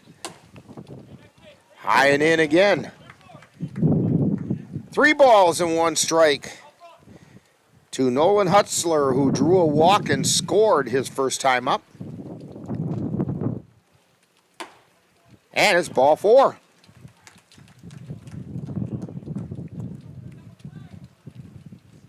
Hutzler draws his second walk of the game. Caleb Gardo, who popped out to short his last time up.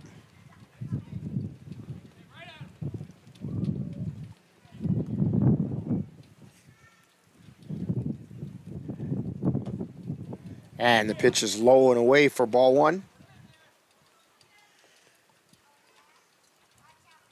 First of 2 today from Eau Claire Cavaliers and the Lumberjacks. Fly ball foul on the right side. It's out of play.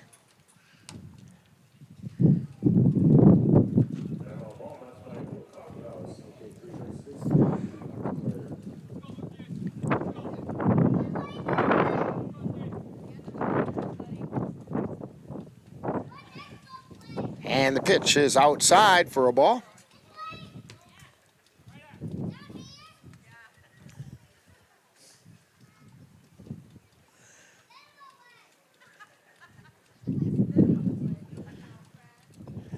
And the pitch, fly ball out into right field. Gabe O'Brien circling around under it, and he makes the catch.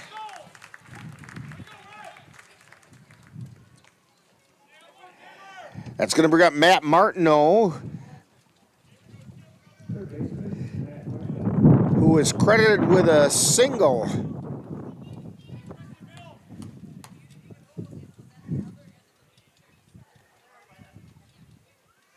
In his first appearance. Pitch is low. Very close play over at first that time. It's kind of a low throw from Ben Boda that Tyson Woodcock had to stretch for. And I don't know if they say he pulled his foot or that Martineau just beat it. There's a strike called. 1 ball, 1 strike, 1 down, 1 on. 1-1 at the plate. You got a pocket full of aces out there. Well, if you count 11. Now it's 2 balls and a strike.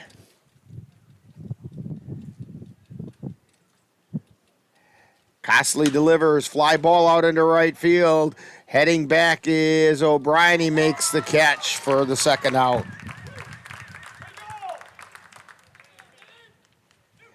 That'll bring up George Munson. He had a 2 RBI single his last time up, and then he eventually also scored.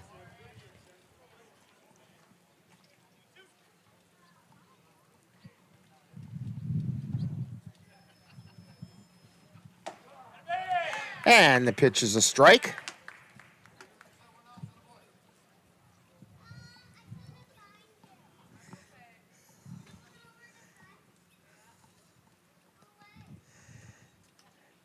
And the pitch.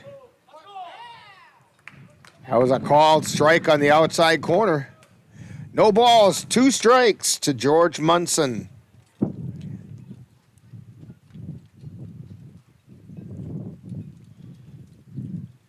And the pitch. Ground ball over to third. Jackson Vance scoops it, throws it over to first, and after a leadoff walk, no harm done because no runs, no hits, no errors. 1 man left on base. We've played 2.5, and it's the Lumberjacks 4 and the Cavaliers 2. You're tuned to Cavalier Baseball on the Northern Light Webcasting Network and NLWN. If your estate isn't looking quite estate-like, let Midwest Environmental Consultants landscape your estate right up to snuff with installation of retaining walls, brick patios, foundation planting beds, and so much more. Then they'll keep it that way with their expert lawn care service.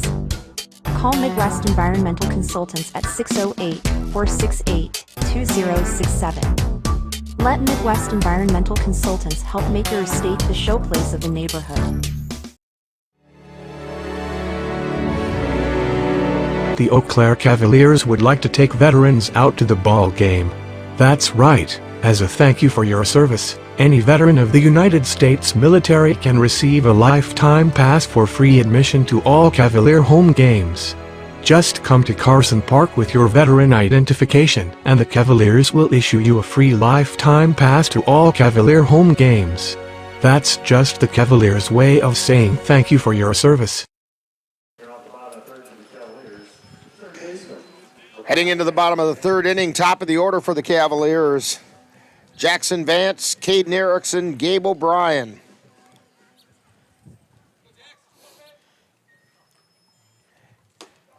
And it's a called strike on the inside corner.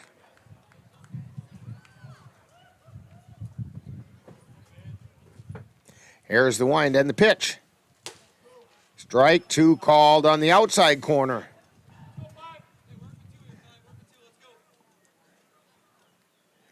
Here's the wind and the 0-2 pitch. Line shot right into the glove of first baseman Bovey. That's Cole Bovey.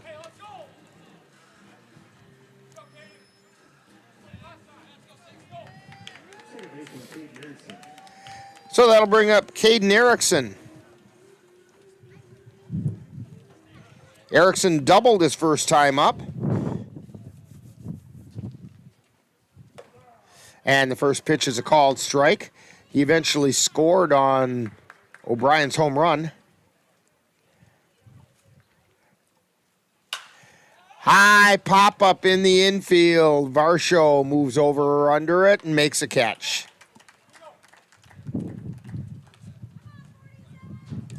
Two down brings up Gabe O'Brien. Homered to right his first time up. 2-run shot. It was kind of one of those no-doubters well back into the fan deck over by the awnings and so on that are there. First pitch is a strike on the outside corner. Dylan Waters delivering. That pitch missed low. 1 ball, 1 strike. There's the pitch. That one's low for a ball.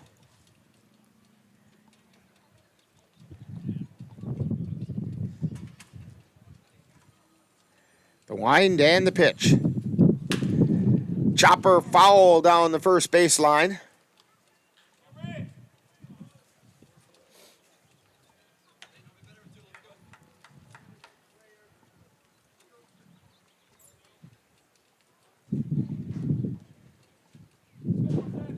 The wind and the 2-2 pitch. Fly ball out into left field. Moving back is Franz. He's under it and he makes the catch. So for the Cavaliers, they go down in order. No runs, no hits, no errors, nobody left on base. And we've played 3 with the Chippewa Falls Lumberjacks 4, Cavaliers 2. You're tuned to Cavalier Baseball on the Northern Light Webcasting Network and NLWN-TV. Royal Credit Union's low rates and flexible terms on auto loans can help keep your payments low. Get a great rate on your next car or truck purchase, or refinance an existing vehicle with an auto loan from Royal Credit Union. Royal also offers loans for buying or refinancing boats, UTVs, and other vehicles. Royal Credit Union wants to help keep your payments low. Check rates and apply for a Royal Credit Union vehicle loan online at rcu.org/autorate. Subject to credit approval.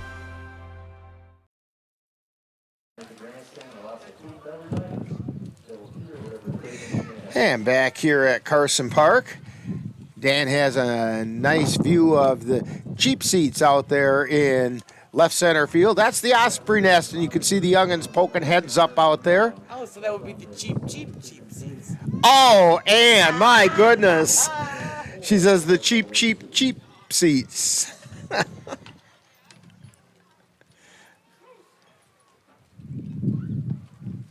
As I was driving into Carson Park today, I was coming down the park road, and all of a sudden stepping out from the side and walking across the road was a family of sandhill cranes, mom, dad, and their baby chick walking across the road. Just kind of strutting across, not in a hurry. Neither was I. Do you know what the babies are called? No. Colts. They're colts, okay. Horse guy would know that. All right, leading off for the Lumberjacks is Cole Bovey. And the first pitch is high for a ball. He drew a walk his first time up.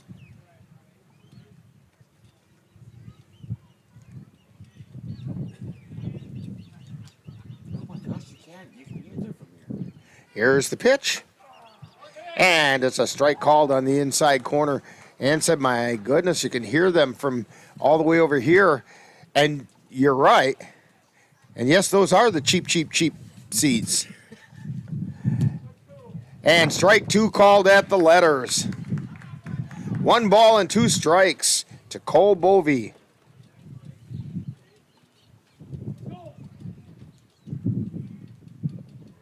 Here's the wind and the pitch. Swing and a miss for strike 3.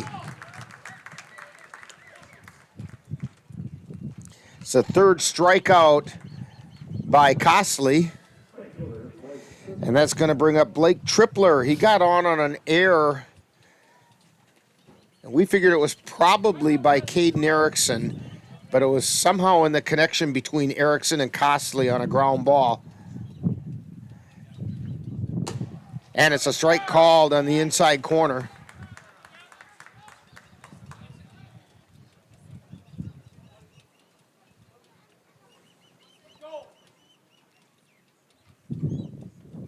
Here's the wind and the pitch.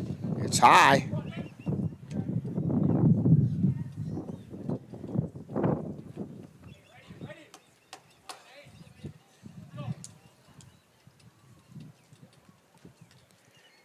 And a chopper foul. By the way, scoring correction on Caden Erickson's hit back in the first inning. They ruled that it was not a double, it was a single, and he advanced a second on the air by Mathwig, the center fielder, when he overran the ball. So it was a hit and an error. Foul down the third baseline, out of play.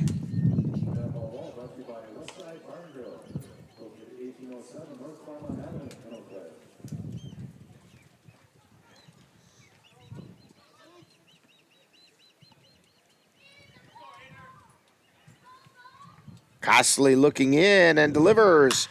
Line shot out into center field, a base hit for Blake Tripler.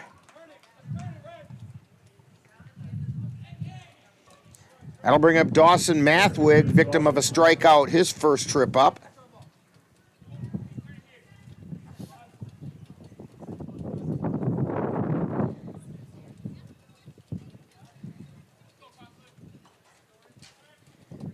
Here's the pitch. It's outside for a strike.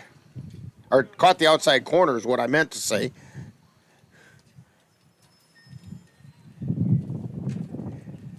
Costley looking in and delivers. Pop up, Erickson coming over and makes the catch for out number 2. So 2 down. Tripler at first, and Trevor Franz comes to the plate. He grounded to third his first trip up.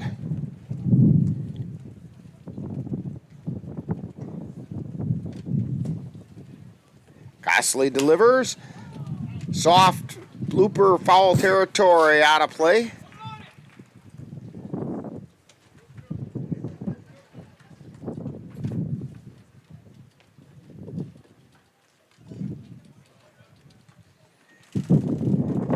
No balls and a strike. And the pitch is high and away for a ball. To Trevor France at the plate. Tripler at first. He has his lead. Costley delivers. It's high and away.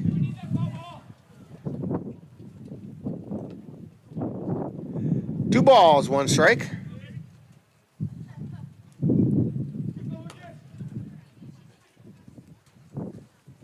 And the runner goes. Throw to second, and they got him.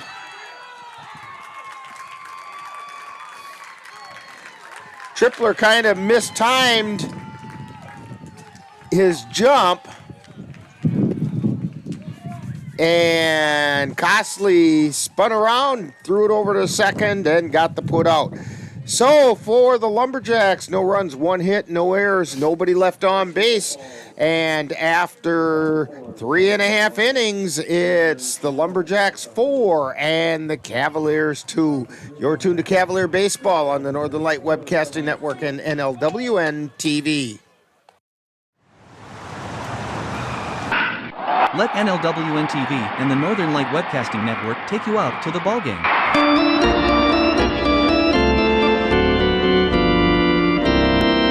Our next broadcast will be on Wednesday, June 14th, when we will bring you the Cavaliers taking on the Eau Claire Bears from Carson Park. Live coverage on the Northern Light Webcasting Network audio service and on NLWN-TV begins with the In the Dugout show at 6:35 p.m. That's live Eau Claire Cavalier baseball on Wednesday, June 14th on the Northern Light Webcasting Network and NLWN-TV. Regardless of where you are on your path to retirement, you can still take charge of your financial future today. Visit aceyourretirement.org and answer a few questions from Avo, your friendly digital retirement coach, for free tips, resources, and advice customized for your situation to help you feel confident and prepared for retirement. Retirement looks different for everyone.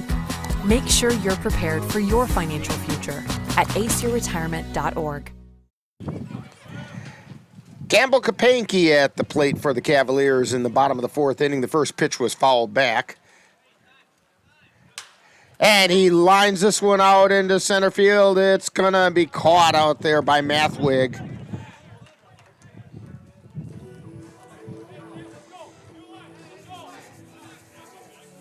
And wait a minute, what do we have called?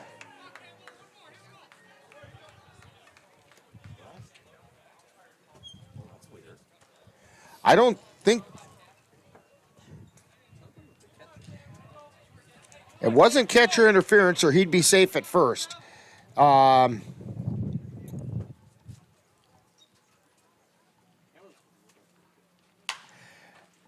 here's a pop foul on the right side. So it's no balls, 2 strikes.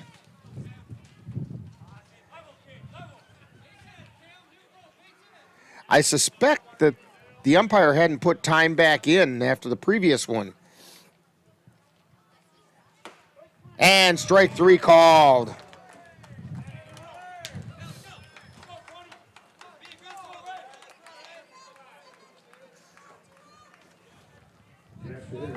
So Jack Redwine steps to the plate. He grounded into a fielder's choice his first time up.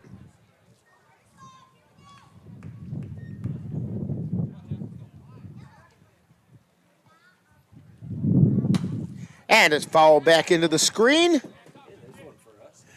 Almost.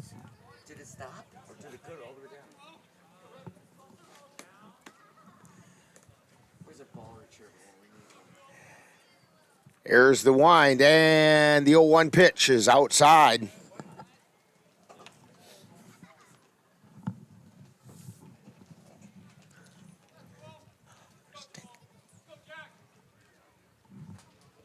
And the pitch. Strike called on the outside corner. 1 ball, 2 strikes with 1 down. Jack Redwine at the plate.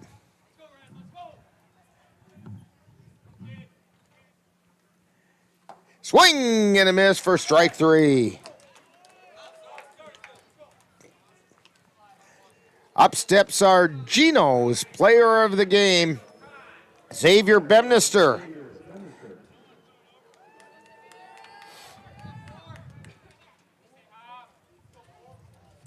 He flew to left field his first time up.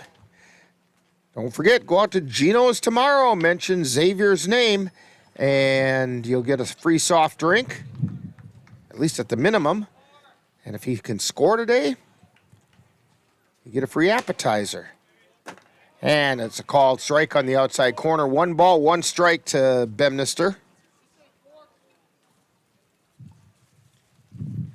And the pitch, that's outside for a ball. 2 balls and a strike. 2 down, nobody on. We're in the bottom of the 4th inning. Hard hit shot out into center field for a base hit. And Bemnister checks in at first.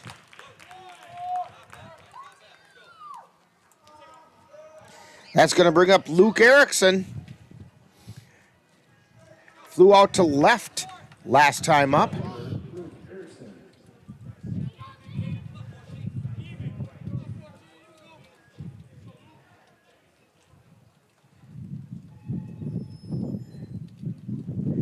And the pitch, check swing foul.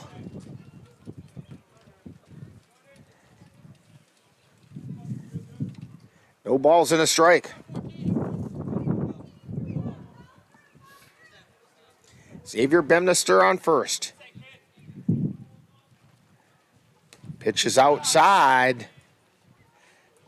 1 ball and 1 strike.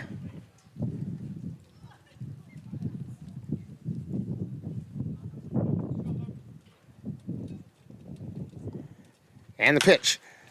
Line shot, moving over his friends, and he makes the catch. So for the Cavaliers, no runs, 1 hit, no errors, 1 left. You're tuned to Cavalier Baseball on the Northern Light Webcasting Network and NLWN-TV. The roar of our engines, the pump of our heartbeats, the pedal to our metal. The sparks that ignite us, the pistons that push us, the passions that drive us, on the roads that unite us. Napa has America's largest network of parts and care, here to be the fuel that keeps you firing on all cylinders. Visit either of Eau Claire's 2 locally owned Napa Auto Parts stores on Highway 93 or North Claremont Avenue. My name is Teresa Barber. I was in the United States Navy and I served overseas in the Middle East and Africa. Early on in my career, I had a commander that taught our suicide prevention training on a Friday afternoon, and the very next day he took his own life. 90% of suicide attempts involving a gun are fatal. You don't know how much somebody can hide what's going on inside their head. Store your guns securely. Help stop suicide.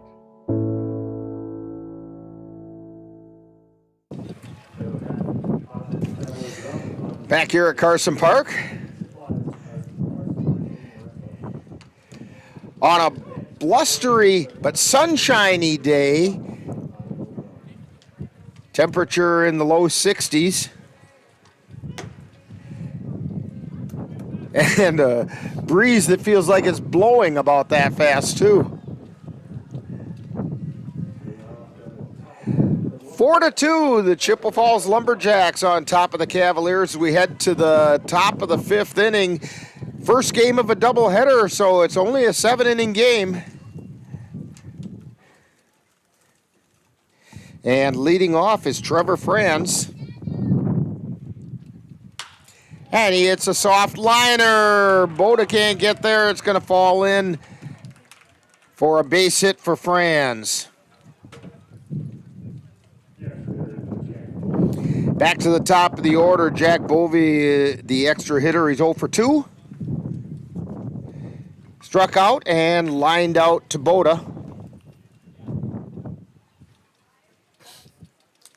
Shows bunt. Does not offer.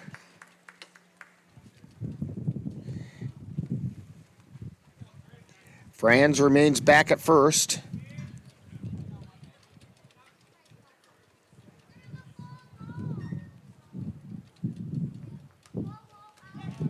And he shows bunt and offered that time. Strike one.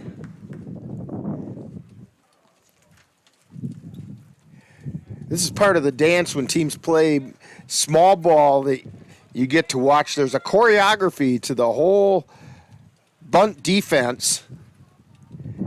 Third base playing way up. Ground ball, foul. 1 ball, 2 strikes. Now they'll back off into the regular, to the normal depth. Jackson Vance quite a ways off the line at third.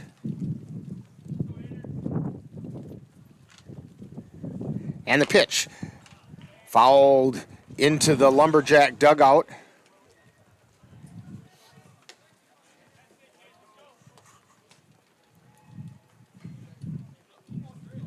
One ball and 2 strikes to Jack Bovey.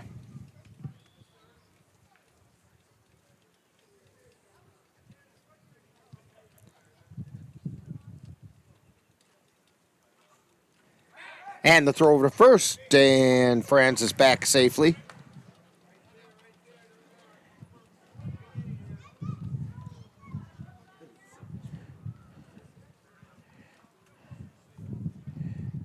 Costley looks in and delivers. High chopper, fielded by Erickson, throw over to first, and they called him safe at first. He beat out the high hopper. And Ryan Bemnister wants to go out and have a chat with John Sumner.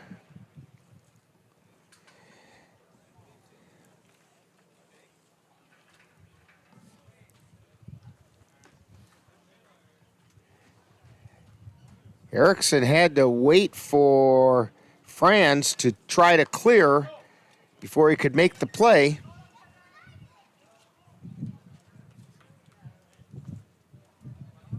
And I think they're thinking there could have been runner interference on that.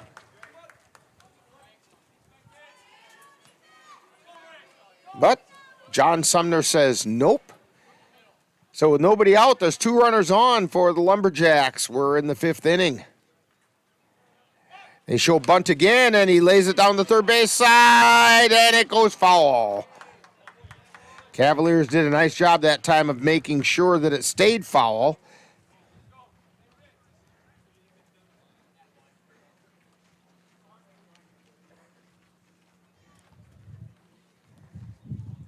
So the runners return to their bases. Jake Varsho at the plate. Here's the pitch, shows bunt again, takes it inside for a ball.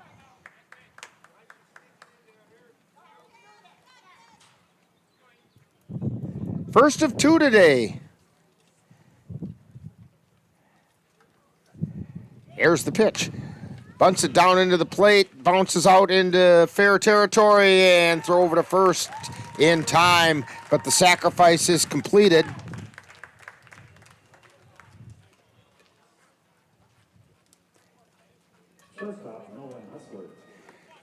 So move the runners over to second and third. Franz is at third, Bovey at second. 1 down, Nolan Hutzler at the plate. Hutzler's drawn a walk both times he appeared. Oh. And he got hit in the bicep by that one. So the bases are loaded with 1 down.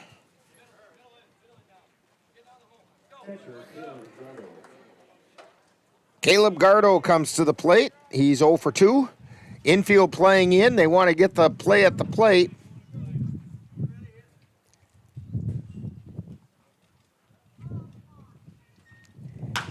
Ground ball. Vance throws to home for the out. And that's all they're going to get, but that's 2 down.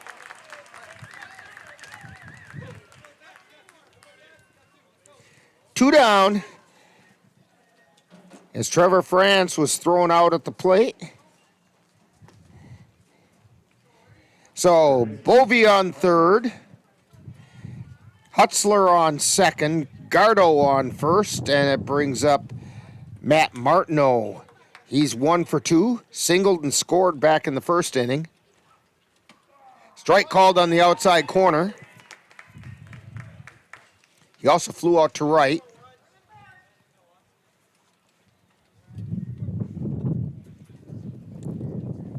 That pitch is high and in for a ball.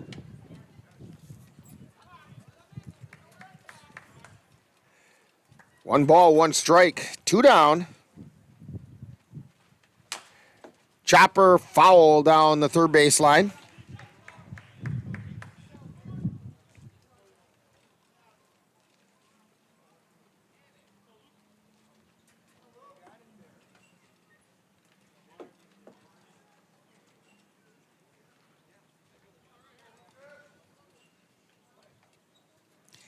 Castley at the belt.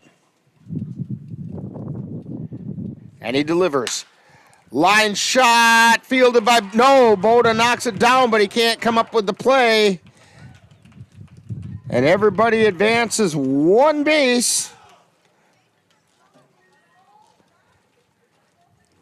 And it was an RBI single for Martineau as Jack Bovey came in to score,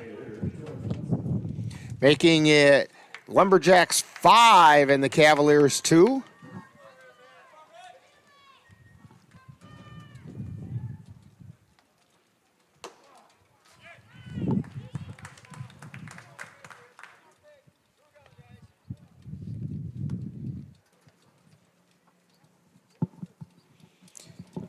And a high fly ball out into shallow right field. And a sliding catch made by Gabe O'Brien.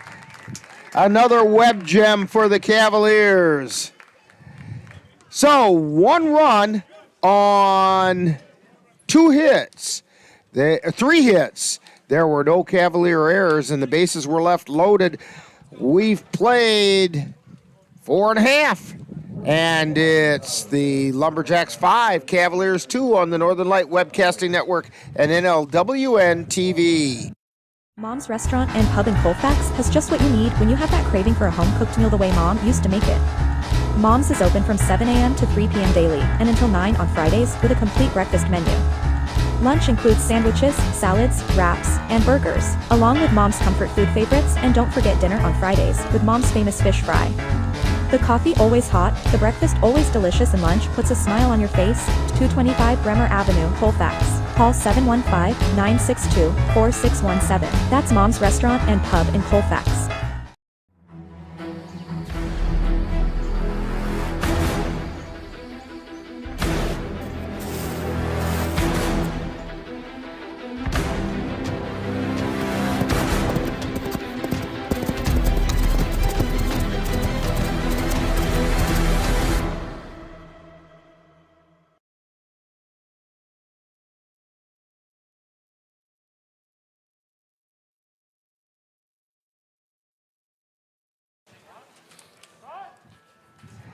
And we're back here at Carson Park.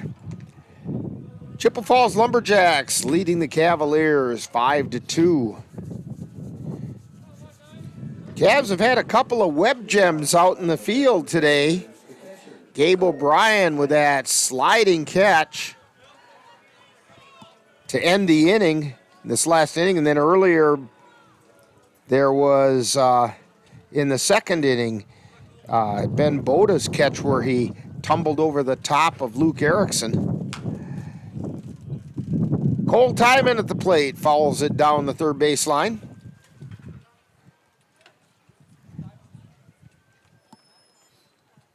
Timon struck out his last time up. Here's the pitch. 1 ball and 1 strike.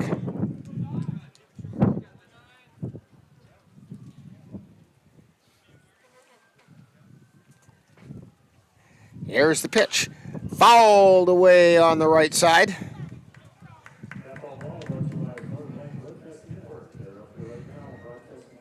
Timon, in talking with Ryan Bemnister earlier in the week, admitted he's pressing, he's struggling at the plate. And he got it in the ribs that time. And he's going to get a free pass to first base without, not the way he wanted to.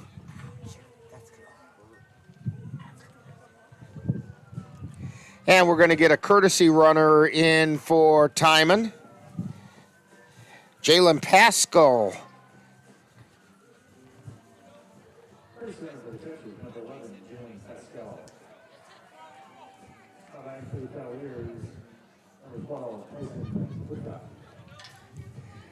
Well, I guess Cole Timon played enough years with Tyler Herman. He learned from Tyler that if there comes a time when you can't hit the ball, let the ball hit you. Throw over to first. Pascal's back safely. At the plate is Tyson Woodcock, who drew a walk his first trip up. Pitch is outside.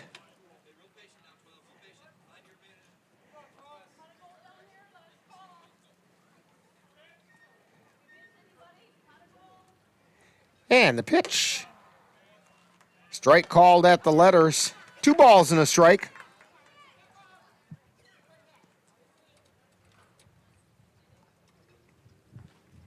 And the pitch down the right field line.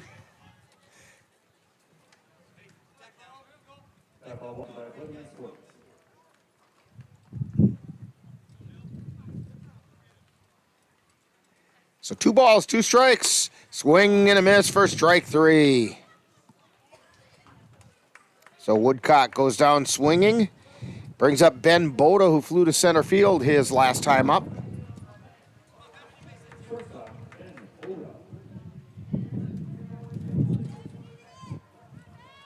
Jalen Pascal on first.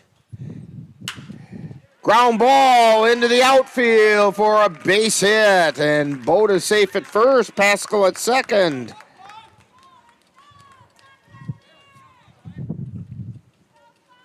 Takes us back to the top of the order, Jackson Vance. 0 for 2. Grounded back to the pitcher and then hit a line shot right to the first baseman. Pitch is inside for a ball. 5-2, Cavs down by 3. We're in the bottom of the 5th. Pitch is high for ball 2. It's the first of 2 7-inning games. Fly ball out into right field, drifting foul, and making the catch over there is Tripler.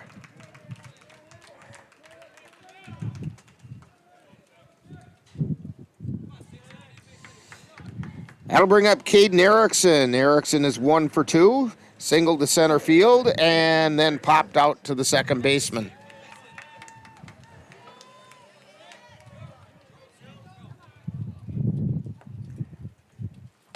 Swing and a miss for strike 1. Erickson wants to perform well for these Cub Scouts because he, like those Cub Scouts, are from Colfax. Pitch is inside for a ball.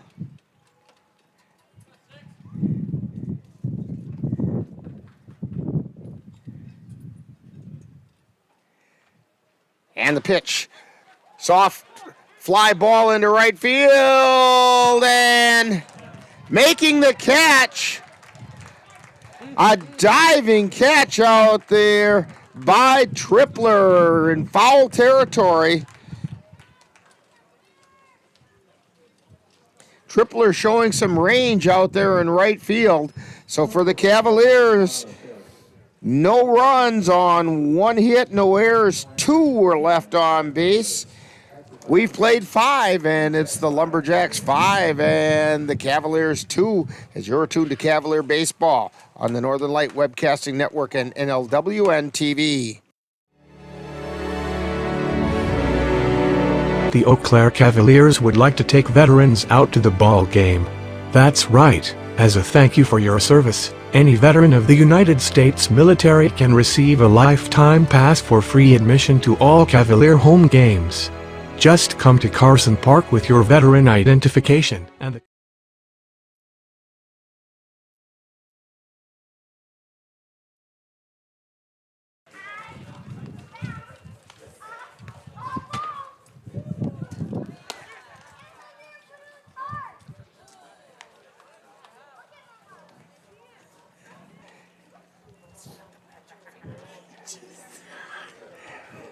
So leading off the top of the 6th inning for the Lumberjacks is Cole Bovey. He's 0 for 1, struck out his last time up. He also drew a walk his first time up. And the pitch is high. Lucas Costley on the mound.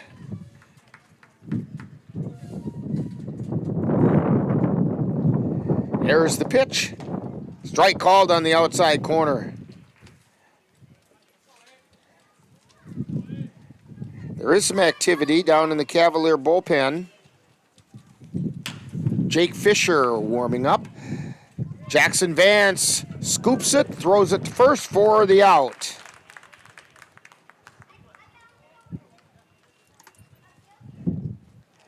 Vance with the shoestring snag off that high hopper.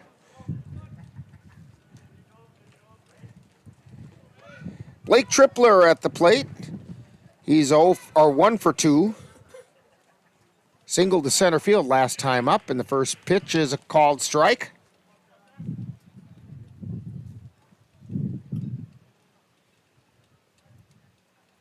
And the pitch. Pop up in the infield. Vance lost it in the sun, and the ball comes down. Vance thought he was getting called off by Boda, and when he looked back up, he couldn't find it in the sun. They're going to charge him with an error on that.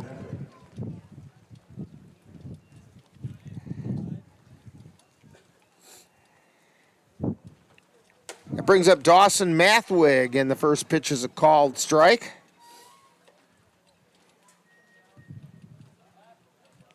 Mathwig is 0 for 2. That pitch is high for a ball. He struck out and popped to second. Throw over to first. Tripler back safely.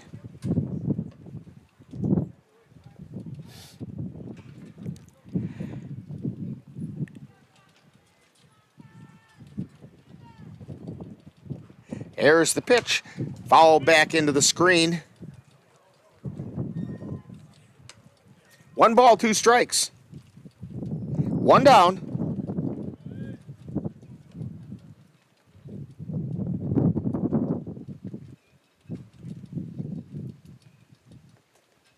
Here's the pitch. Chopper foul.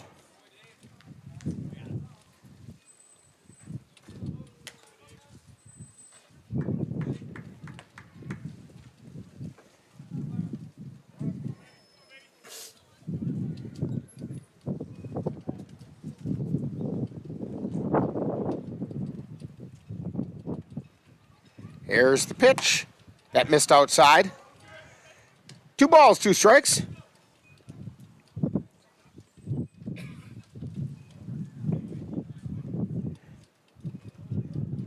And the pitch. Fly ball out into right field. Gabe O'Brien is under it, and he makes the catch.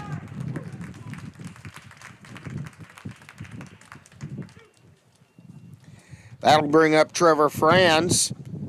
He's 1 for 2. Grounded to third and then singled to center field.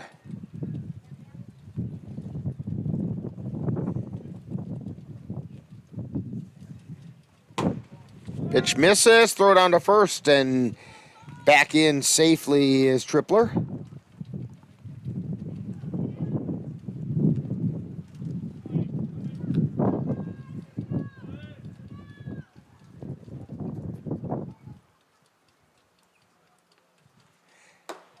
And the pitch is high for a ball.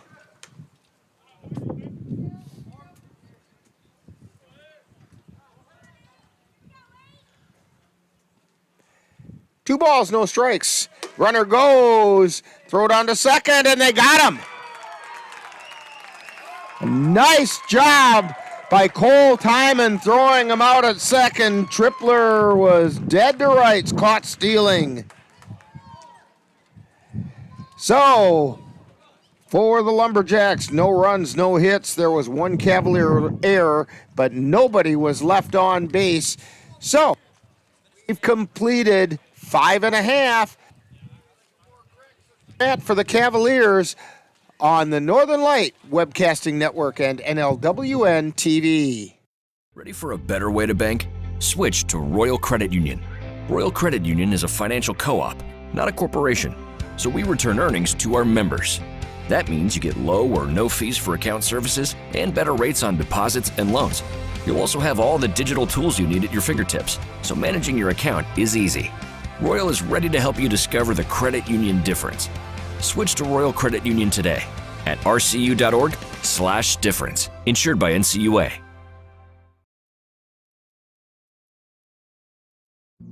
Jason, let's go see your room.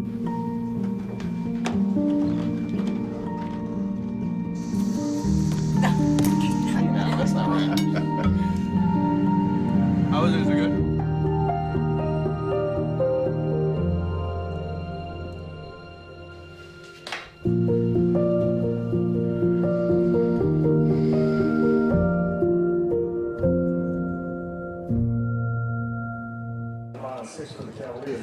All right, heading into the bottom of the 6th inning for the Cavaliers. Gabe O'Brien, he's homered and flew out to left. Pitch is high for a ball. O'Brien, Kapanke, and Redwine.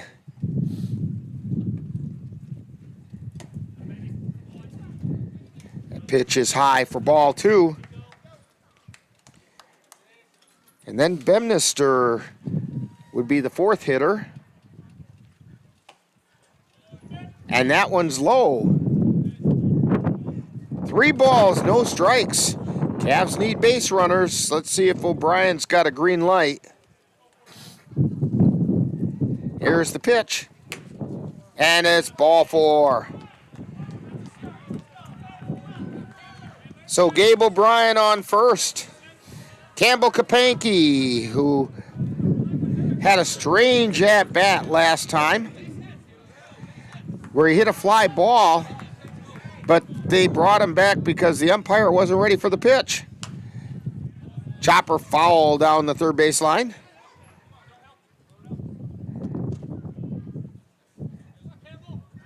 No balls and 1 strike. Kapanke's also singled to right. Strike called on the outside corner. 0-2.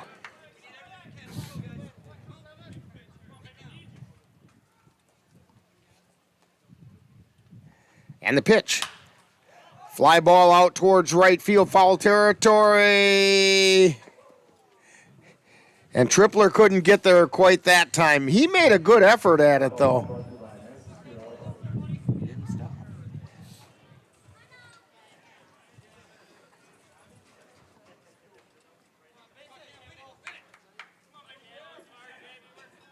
Here's the pitch. Low for a ball. 1 ball, 2 strikes.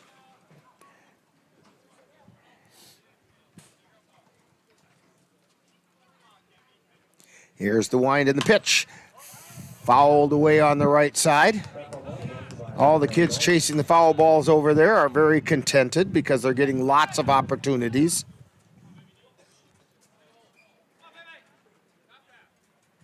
Waters delivers. That's inside for ball 2. Curveball just didn't quite catch the plate. 2 balls, 2 strikes.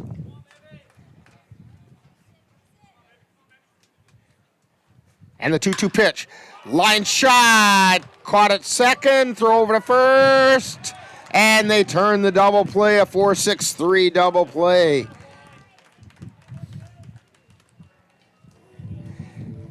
That'll bring up Jack Redwine with 2 down. That was well played by Varsho because that ball had eyes for center field, and Varsho ranged over and stopped the ball.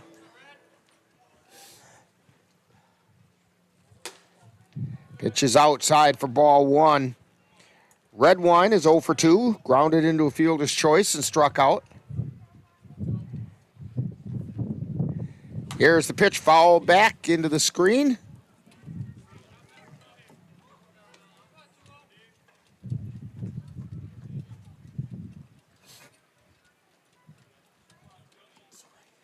One ball, 1 strike. Here's the pitch. It's outside for a ball.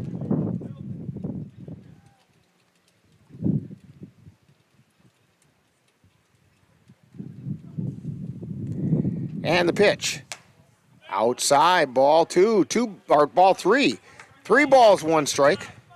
Want to remind you, when this first game of the doubleheader is over, we will have to leave the air and get our equipment reset.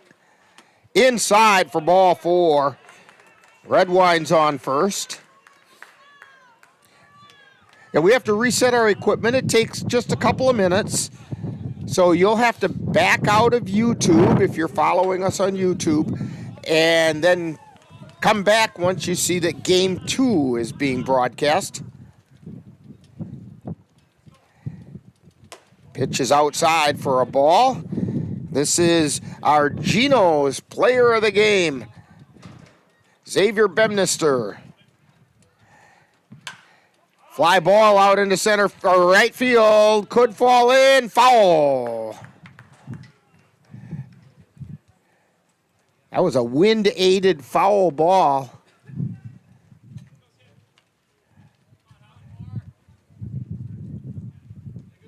One ball, 1 strike. To our Geno's player of the game. Go out to Geno's tomorrow. Get yourself your free soft drink, and if he scores, and that pitch missed. 2 balls and a strike. And the pitch. Ground ball to third. Throw over to first, and in time. So Bemnister grounds out Martineau to Bovey. And for the Cavaliers, no runs, no hits, no errors, and 1 man left on base. We've completed 6. And you're tuned to Cavalier Baseball on the Northern Light Webcasting Network and NLWN-TV. To get your lawn or garden to perform at attracting what you want, you first need to know what your soil is working with. That's where Midwest Environmental Consultants can help. Their soil testing service can give you a complete rundown on your soil's nutrition and health. They test for nitrogen levels, phosphorus, potash, micronutrients, minerals, pH, and organic matter. Let Midwest Environmental Consultants put you in control of your soil's health. Call Midwest Environmental Consultants at 608-468-2067. That's Midwest Environmental Consultants, serving Western Wisconsin. Hey guys, it's me, Isabella Gomez, filling in for Smokey Bear because he's got more to say than just... Only you can prevent wildfires. Like, if you're outside enjoying a barbecue, don't let a hamburger distract you from fire safety. Make sure you aren't dumping your hot coals or ashes onto the ground because that could start a wildfire. So take wildfire prevention seriously and let's save the world one day at a time. Juntos con Smokey Bear, podemos hacerlo. Go to smokeybear.com to learn more about wildfire prevention. Other CRBL action today. Final score in game 1 of their doubleheader, the Osseo Merchants have defeated the Bloomer Woodticks 8-0. Trevor Franz at the plate. The first pitch was a ball. And the second one fouled back. 1 ball, 1 strike.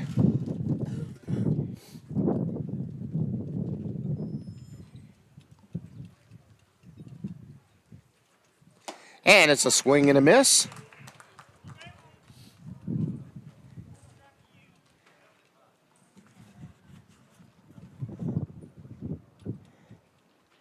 And the pitch is swung on and missed for strike 3.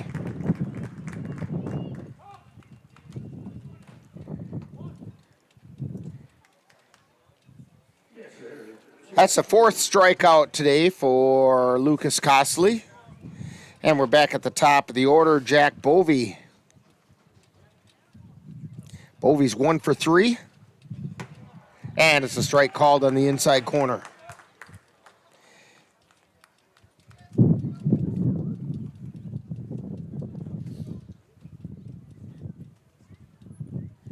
And the pitch. Strike 2. Inside third of the plate. No balls, 2 strikes to Bovey. Costley delivers. Foul ball on the first base side.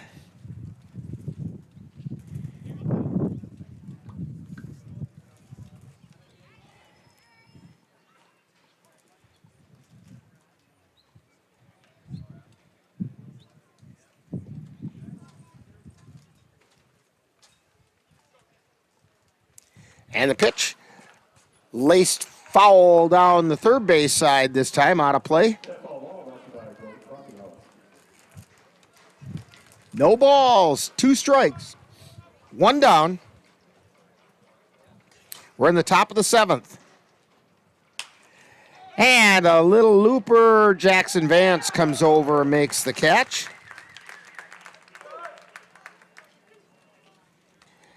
That'll bring up Jake Varsho.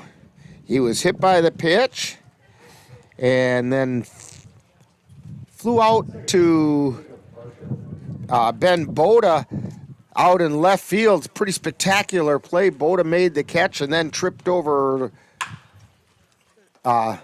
Luke Erickson, and Woodcock did not make the catch. He thought he had the ball in his glove. He thought he had it stopped. He starts heading to first base, and the ball didn't go with him.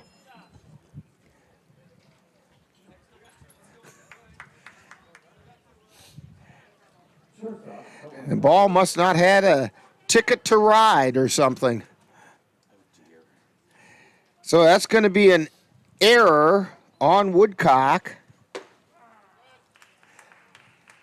And the first pitch to Nolan Hutzler is a called strike. Hutzler has not had an official at bat yet.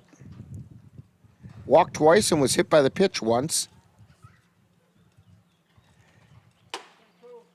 And the pitch is a called strike. No balls, 2 strikes, 2 down. Runner on first. We're in the top of the 7th. And the pitch. Fouled back off the mask of Timon. He's just checking to make sure everything's still attached the way it should be.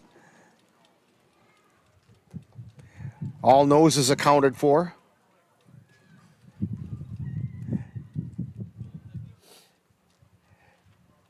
The pitch is outside. 1 ball, 2 strikes.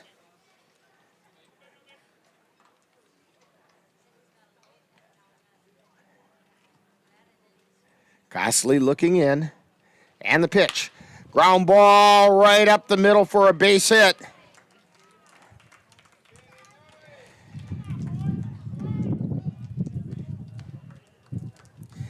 So, Lumberjacks have 2 runners on now,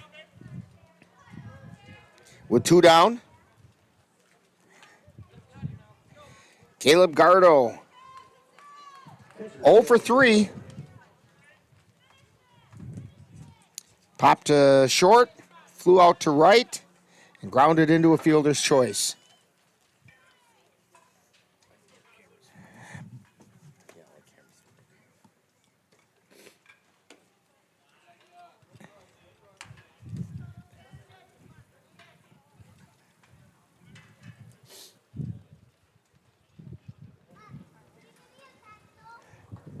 And we see that our cameras have frozen. We're trying to get them back. Swing and a miss. 1 ball, 1 strike.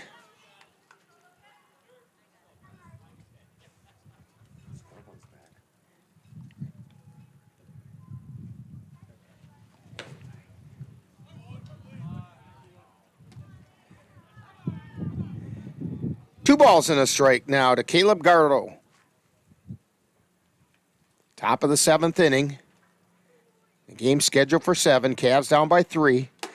Pitch is inside. Nope, they're saying it got him. I thought it sounded like it got a piece of him.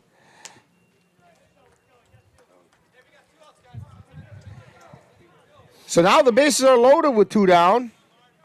Matt Martineau at the plate. He's 2 for 3.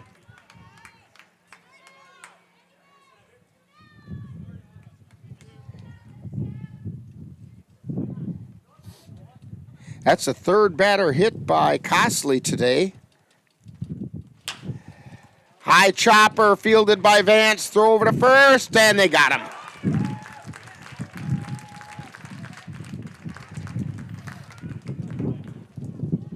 So the Lumberjacks leave the bases loaded, but they pick up no runs on 1 hit. There was 1 Cavalier error, and we head to the bottom of the 7th. With the Lumberjacks on top by a score of 5-2 on the Northern Light Webcasting Network and NLWN-TV.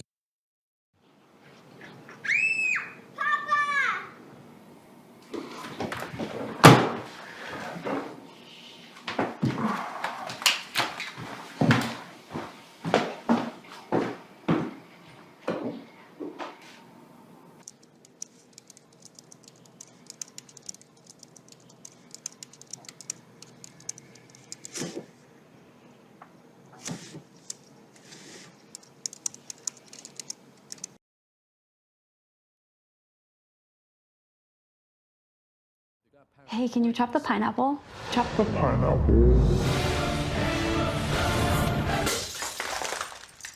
Nope. I'm high. How about I wash off the grapes? Yes. Okay. You're already making good decisions when you're high. I want tacos. Will you drive? I'm a little toasty.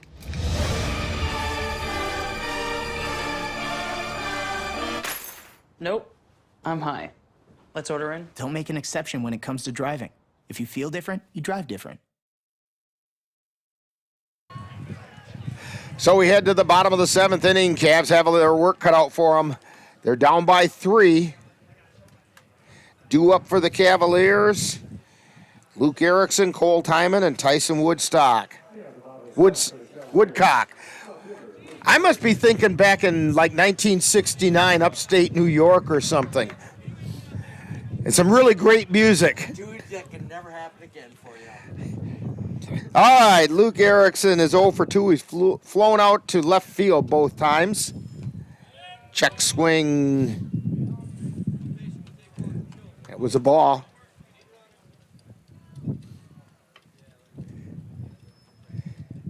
And the pitch, that's quite a ways outside that time. Cavs need base runners. Here's the 2-0 pitch. Check swing, strike at the knees.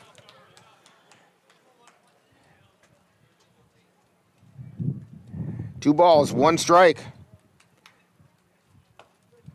And it's a called strike on the inside third. 2 balls, 2 strikes, nobody out. Line shot right back into Waters' glove. That was Waters just kind of sticking his glove out and saying, hey, look what I found.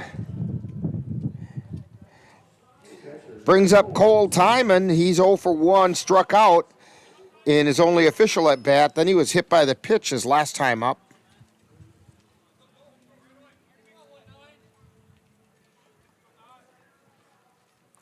Here's the wind and the pitch. That was outside for a ball.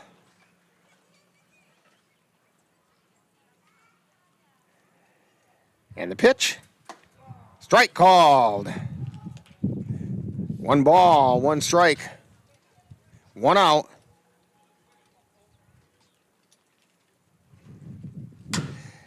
Line shot out into the outfield, diving attempt, gets past the outfielder. Timon with the jets turned on, and he gets into second base.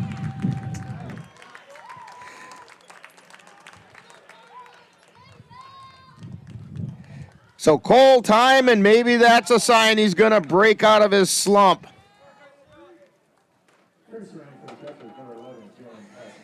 Kalen Pascal to go in as a courtesy runner for Cole Timon.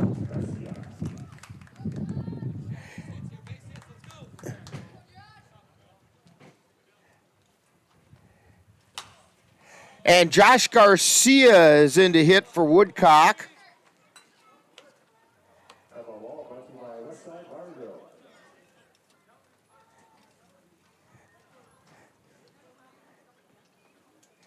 And the pitch is high for a ball. 1 ball, 1 strike.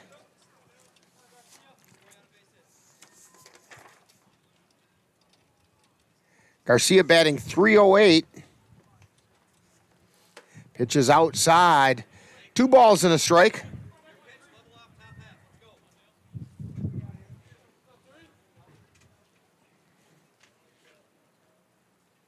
Pascal with the lead at second. Pitch is outside. Waters thought he had it that time. Kind of gave Denny Whiteside the look like, are you kidding me? And the pitch. Strike called on the outside corner.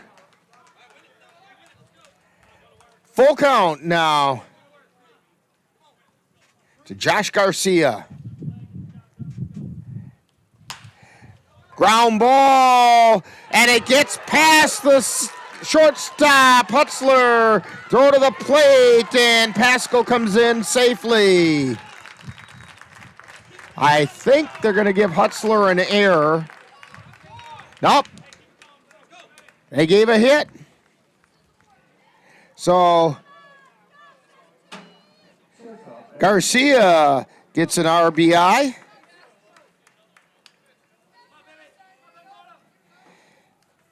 Runner at first. Fly ball out into center field. Drifting back and making the catch is Mathwig, and he almost played that a little too shallow.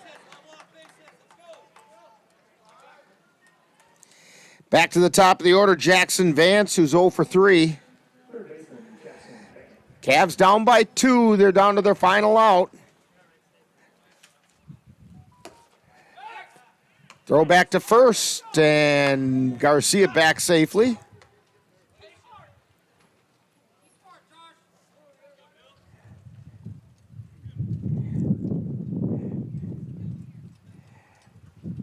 And the pitch.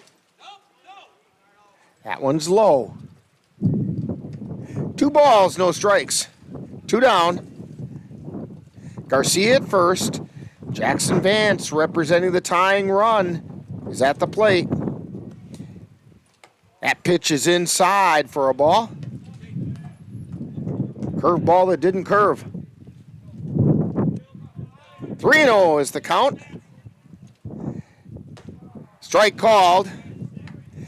Vance taking all the way on that one. Waters threw the get me over pitch. And here's the pitch.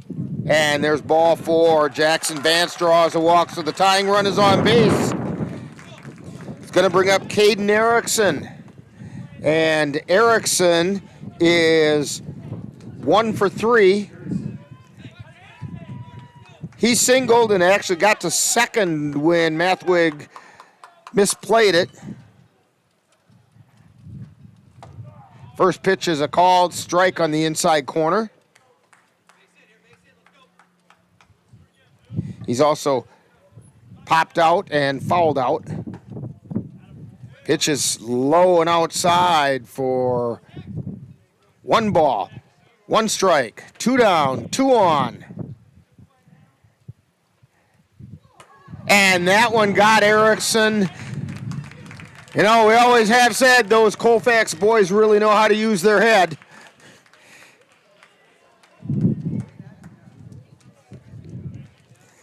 So, 2 down.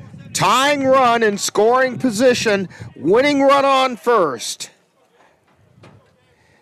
and Gabe O'Brien. And we're going to get a trip to the mound by Wayne France. Let's see if he's going to make a change here.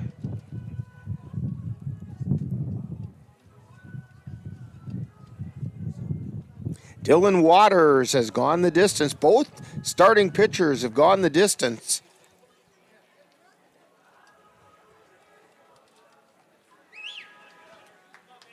France heading back to the dugout.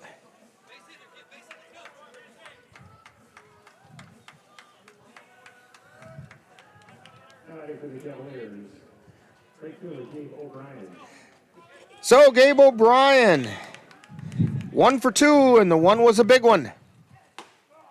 Strike called on the outside corner.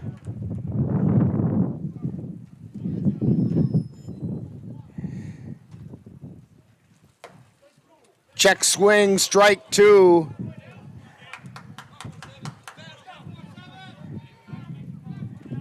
Here's the pitch. Ground ball out into center field. 1 run is in. Second run coming to the plate, and we are tied. Gabe O'Brien with a 2 RBI single.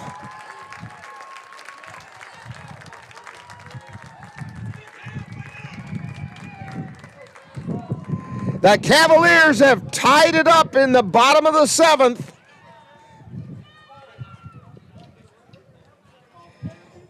The winning run is on second.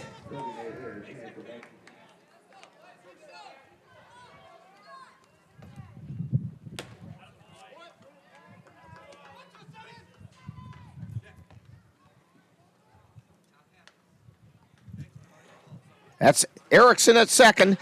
Fly ball out into left field. Franz is under it and he makes the catch. So we've got extra innings in game 1. We've completed 7, and we are tied at 5 on the Northern Light Webcasting Network and NLWN-TV.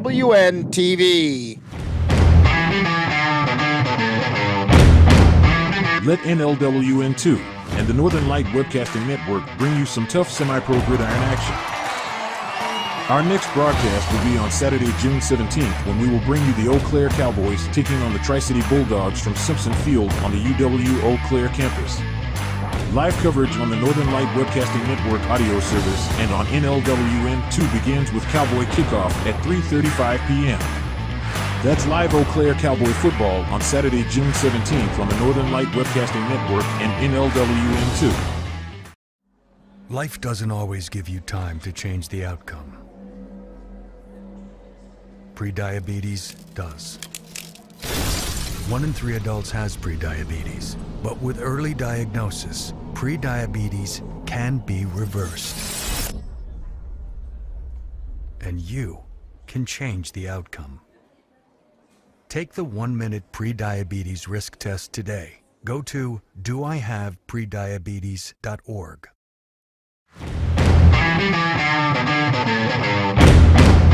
Let NLWN-2 and the Northern Light Webcasting Network bring you some tough semi-pro gridiron action.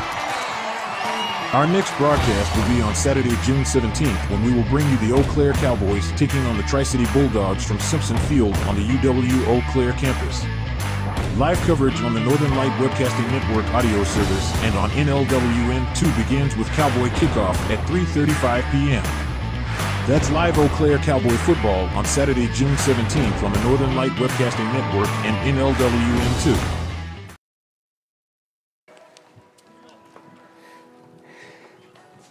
And we head to extra innings, a little bonus baseball in the first game of this doubleheader. New pitcher on the mound for the Cavaliers is Jake Fisher. He made his debut a couple days ago and pitched fairly well.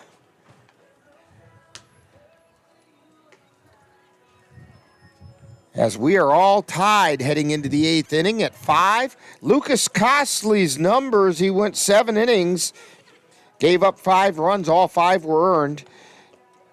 Walked 2, struck out 4, and managed to hit 3 batters in the process. There is some activity going on in the Lumberjack bullpen. And Dan is going to get on that. Also in the Cavalier bullpen, Andrew Milner is down there warming up. Leading off is George Munson, and the pitch misses outside. Munson is 1 for 3. Singled in the first inning. It was a 2 RBI single. That pitch was low for ball 2.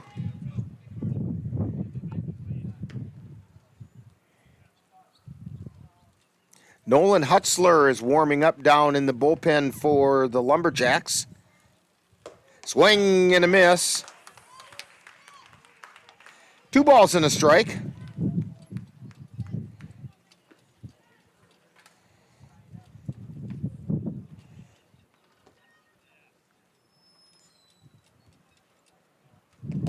And the pitch is outside.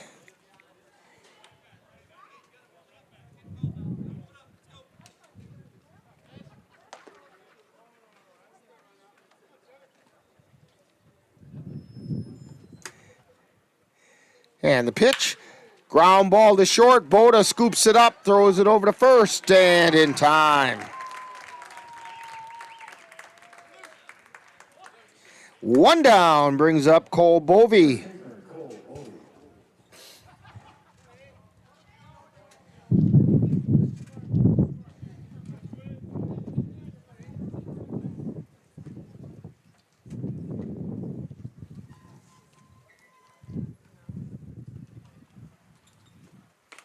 And the pitch is inside.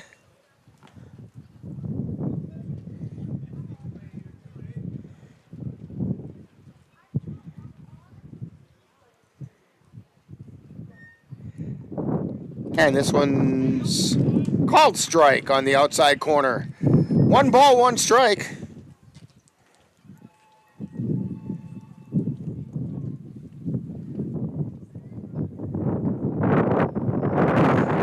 And the 1-1 pitch, called strike at the letters. 1 ball, 2 strikes. 1 down. We're in the 8th inning.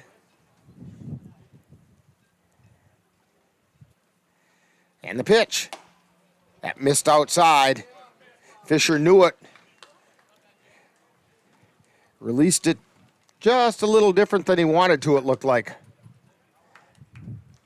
2 balls, 2 strikes.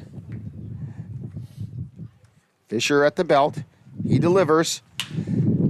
Fly ball out into left center field. It hits the ground, and Luke Erickson gets it back into the infield. So Bovey singles to left. It's going to bring up Blake Tripler. Tripler's made it safely all 3 times he's come up, but he only has 1 hit out of those. The other 2 he got on via an error.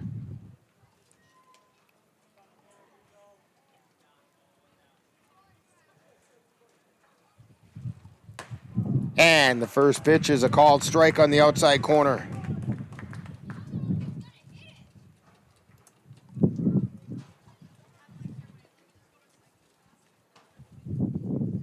And the pitch, it's outside.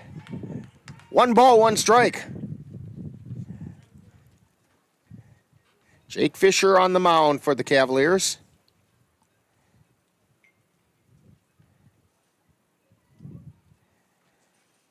Swing and a miss, strike 2.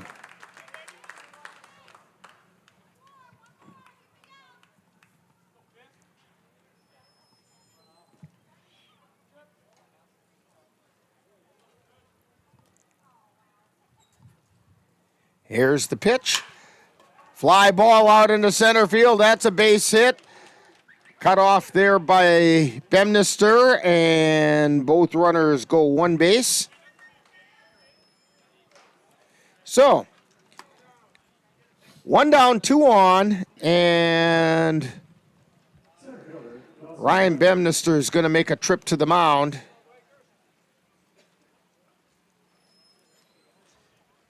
And I'm pretty sure this is a defensive conference. Bovey at second, Tripler at first, and we have 1 out.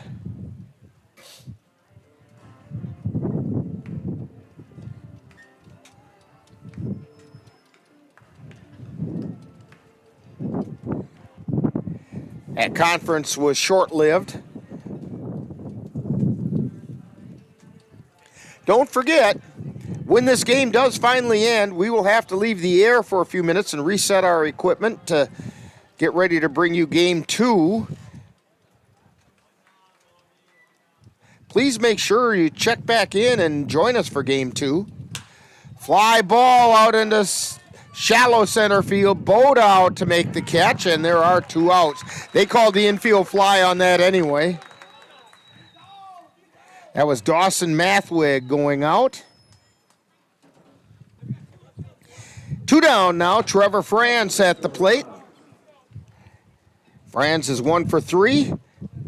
Singled, struck out, and grounded out.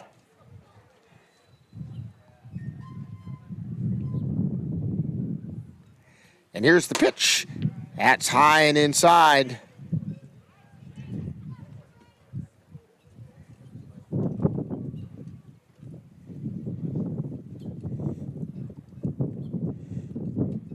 And now the pitch.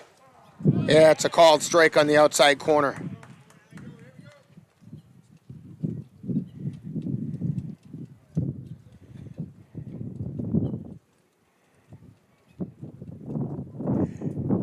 And a 1-1 pitch. That missed. It's 2-1. To Trevor France. 2 runners on. We're tied at 5 in the top of the 8th inning. Here's the pitch. Foul tip into the glove and held on. That makes it 2-2. 2 balls, 2 strikes, 2 down, 2 on.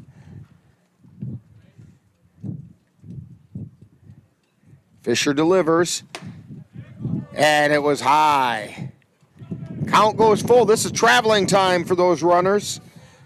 Bovee at second, Tripler at first. Franz at the plate. Fisher looks in, he likes the sign. Runners take off. Pitch is fouled away into the screen.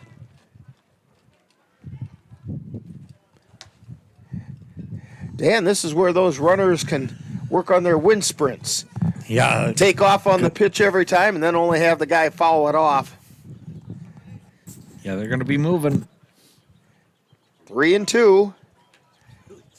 2 down. Fisher delivers, runners go, and it's high, ball 4. So Trevor France draws the walk, takes us back to the top of the order with now bases loaded. Jack Bovee comes to the plate. He's 1 for 4.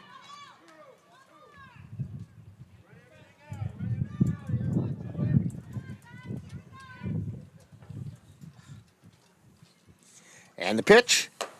Strike called on the outside corner.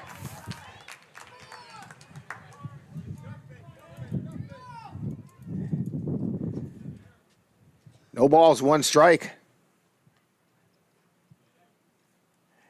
And the pitch. Looper foul out of play on the left side.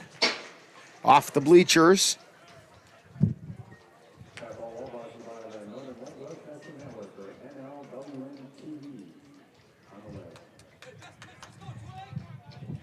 No balls, 2 strikes. 2 down. Bases loaded. We're in the 8th inning. Extra innings, bonus baseball in game 1 of our doubleheader.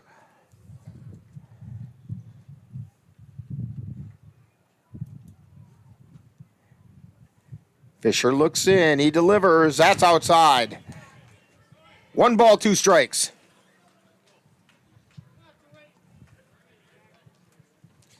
Jack Bovee at the plate.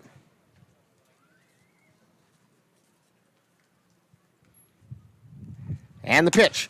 Line shot right up the middle. 1 run is in. A 2nd run coming in. Maybe. Oh, maybe not.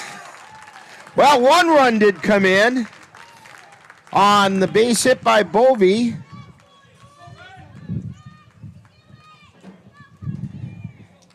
And in to score is Cole Bovee. And Blake Tripler was out. And we'll 8-2 on that put out. So, 1 run on 3 hits. There were no errors. And 2 were left on base.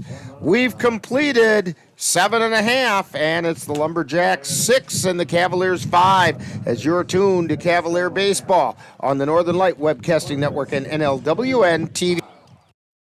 When you look at the number of disasters in the U.S., chances are every area will deal with some kind of emergency in the next decade. And between school, sports, and social lives, chances are you won't be with your kids when it happens. Will they know what to do? Ready.gov/kids has the educational tools and information to make the conversation easy. When the time comes, chances are they'll feel prepared, not scared. So talk with your family today.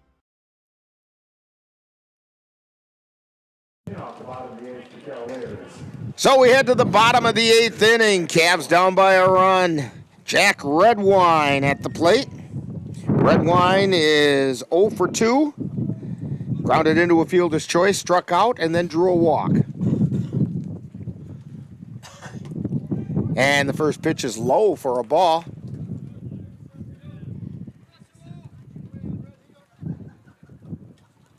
Here's the wind and the pitch. Fly ball out into left field, and coming in is Franz, and he makes the catch.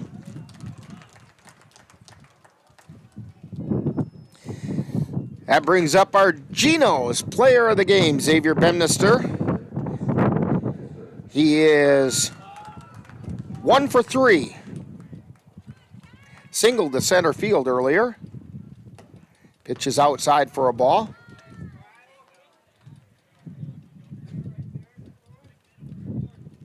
Dylan Waters with the delivery. Outside, ball 2.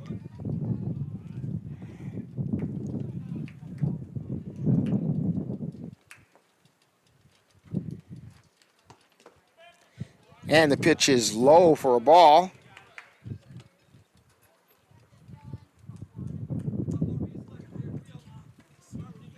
Three balls, no strikes. Taking all the way, and it's ball 4. So that puts our Geno's player of the game on base. Don't forget, head out to Geno's tomorrow. Get yourself a free soft drink, courtesy of Xavier Bemnister. Just mention his name. And if somehow, now that he's on base, he comes around and scores that tying run, it would turn into an appetizer. 1 ball, no strikes to Luke Erickson. He's 0 for 3. Pitch is low. 2 balls, no strikes. Erickson's flown out to left field twice and then lined back to the pitcher. Strike called on the outside third.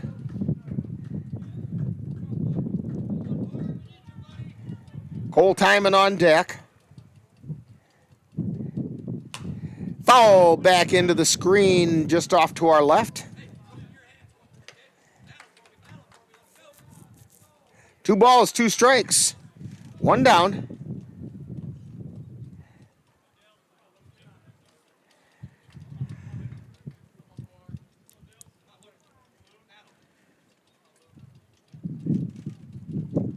And the pitch. Swing and a miss for strike 3. Kind of got fooled with a curveball that time. Brings up Cole Timon. He doubled the center field his last time up.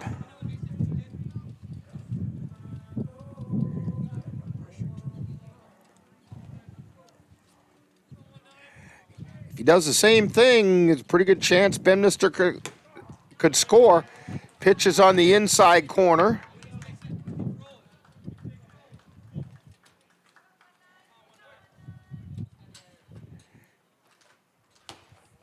Throw back to first, and Bemnister back in safely. He was taking a pretty big lead over there at first base.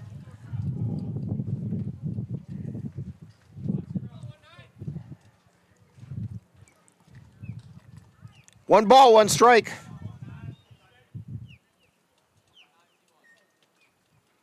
And the pitch. Hard shot over to short. Toss to second for the out, and that will do it.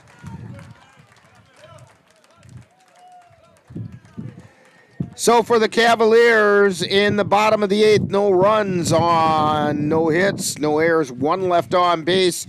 So the final score after extra innings, the Chippewa Falls Lumberjacks 6 and the Cavaliers 5.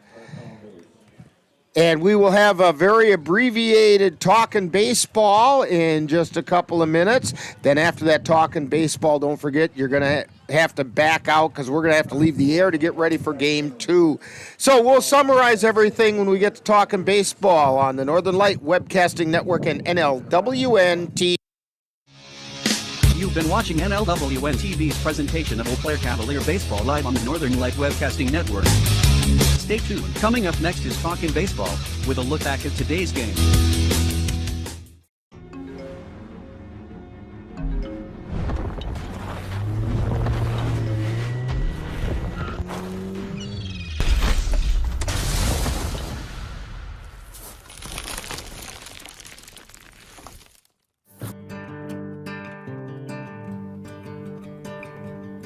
Time now for Talkin' Baseball, with a wrap-up of today's Eau Claire Cavalier baseball game, presented by Mama Squirrel's Cleaning and more. And now, back out to the ballpark. So, we've completed Game 1 of the doubleheader, and the final score, Chippewa Falls Lumberjacks 6 and the Cavaliers 5. Lumberjacks picked up 6 runs on 10 hits. They committed 1 error. Cavaliers 5 runs on 8 hits, committed 3 errors. The winning pitcher was Dylan Waters, who went the distance, and the losing pitcher was Jake Fisher, who came in and threw 1 inning in relief, but gave up that go-ahead run in the top of the 8th inning. So, Cavaliers drop 1 6-5, but they got another crack at the Lumberjacks coming up in just a few minutes. So, we're going to leave the air. Please keep an eye on your YouTube. We'll be back with Game 2. You have to back out of YouTube and then come back in, and it'll show up that Game 2 is there. And we'll do that right after this. In fact, we're going to take our break right now on the Northern Light Webcasting Network and NLWN-TV. You have been tuned to Talkin' Baseball with a wrap-up of today's Eau Claire Cavalier baseball game, presented by Mama Squirrel's Cleaning and more. This has been a presentation of the Northern Light Webcasting Network and NLWN-TV. The Northern Light Webcasting Network and NLWN-TV will now have to leave the air briefly so we can reset our equipment to bring you Game 2 of today's doubleheader. Please close out of our channel on YouTube and come back in a few moments when you see that Game 2 is available. This is the Northern Light Webcasting Network and NLWN-TV.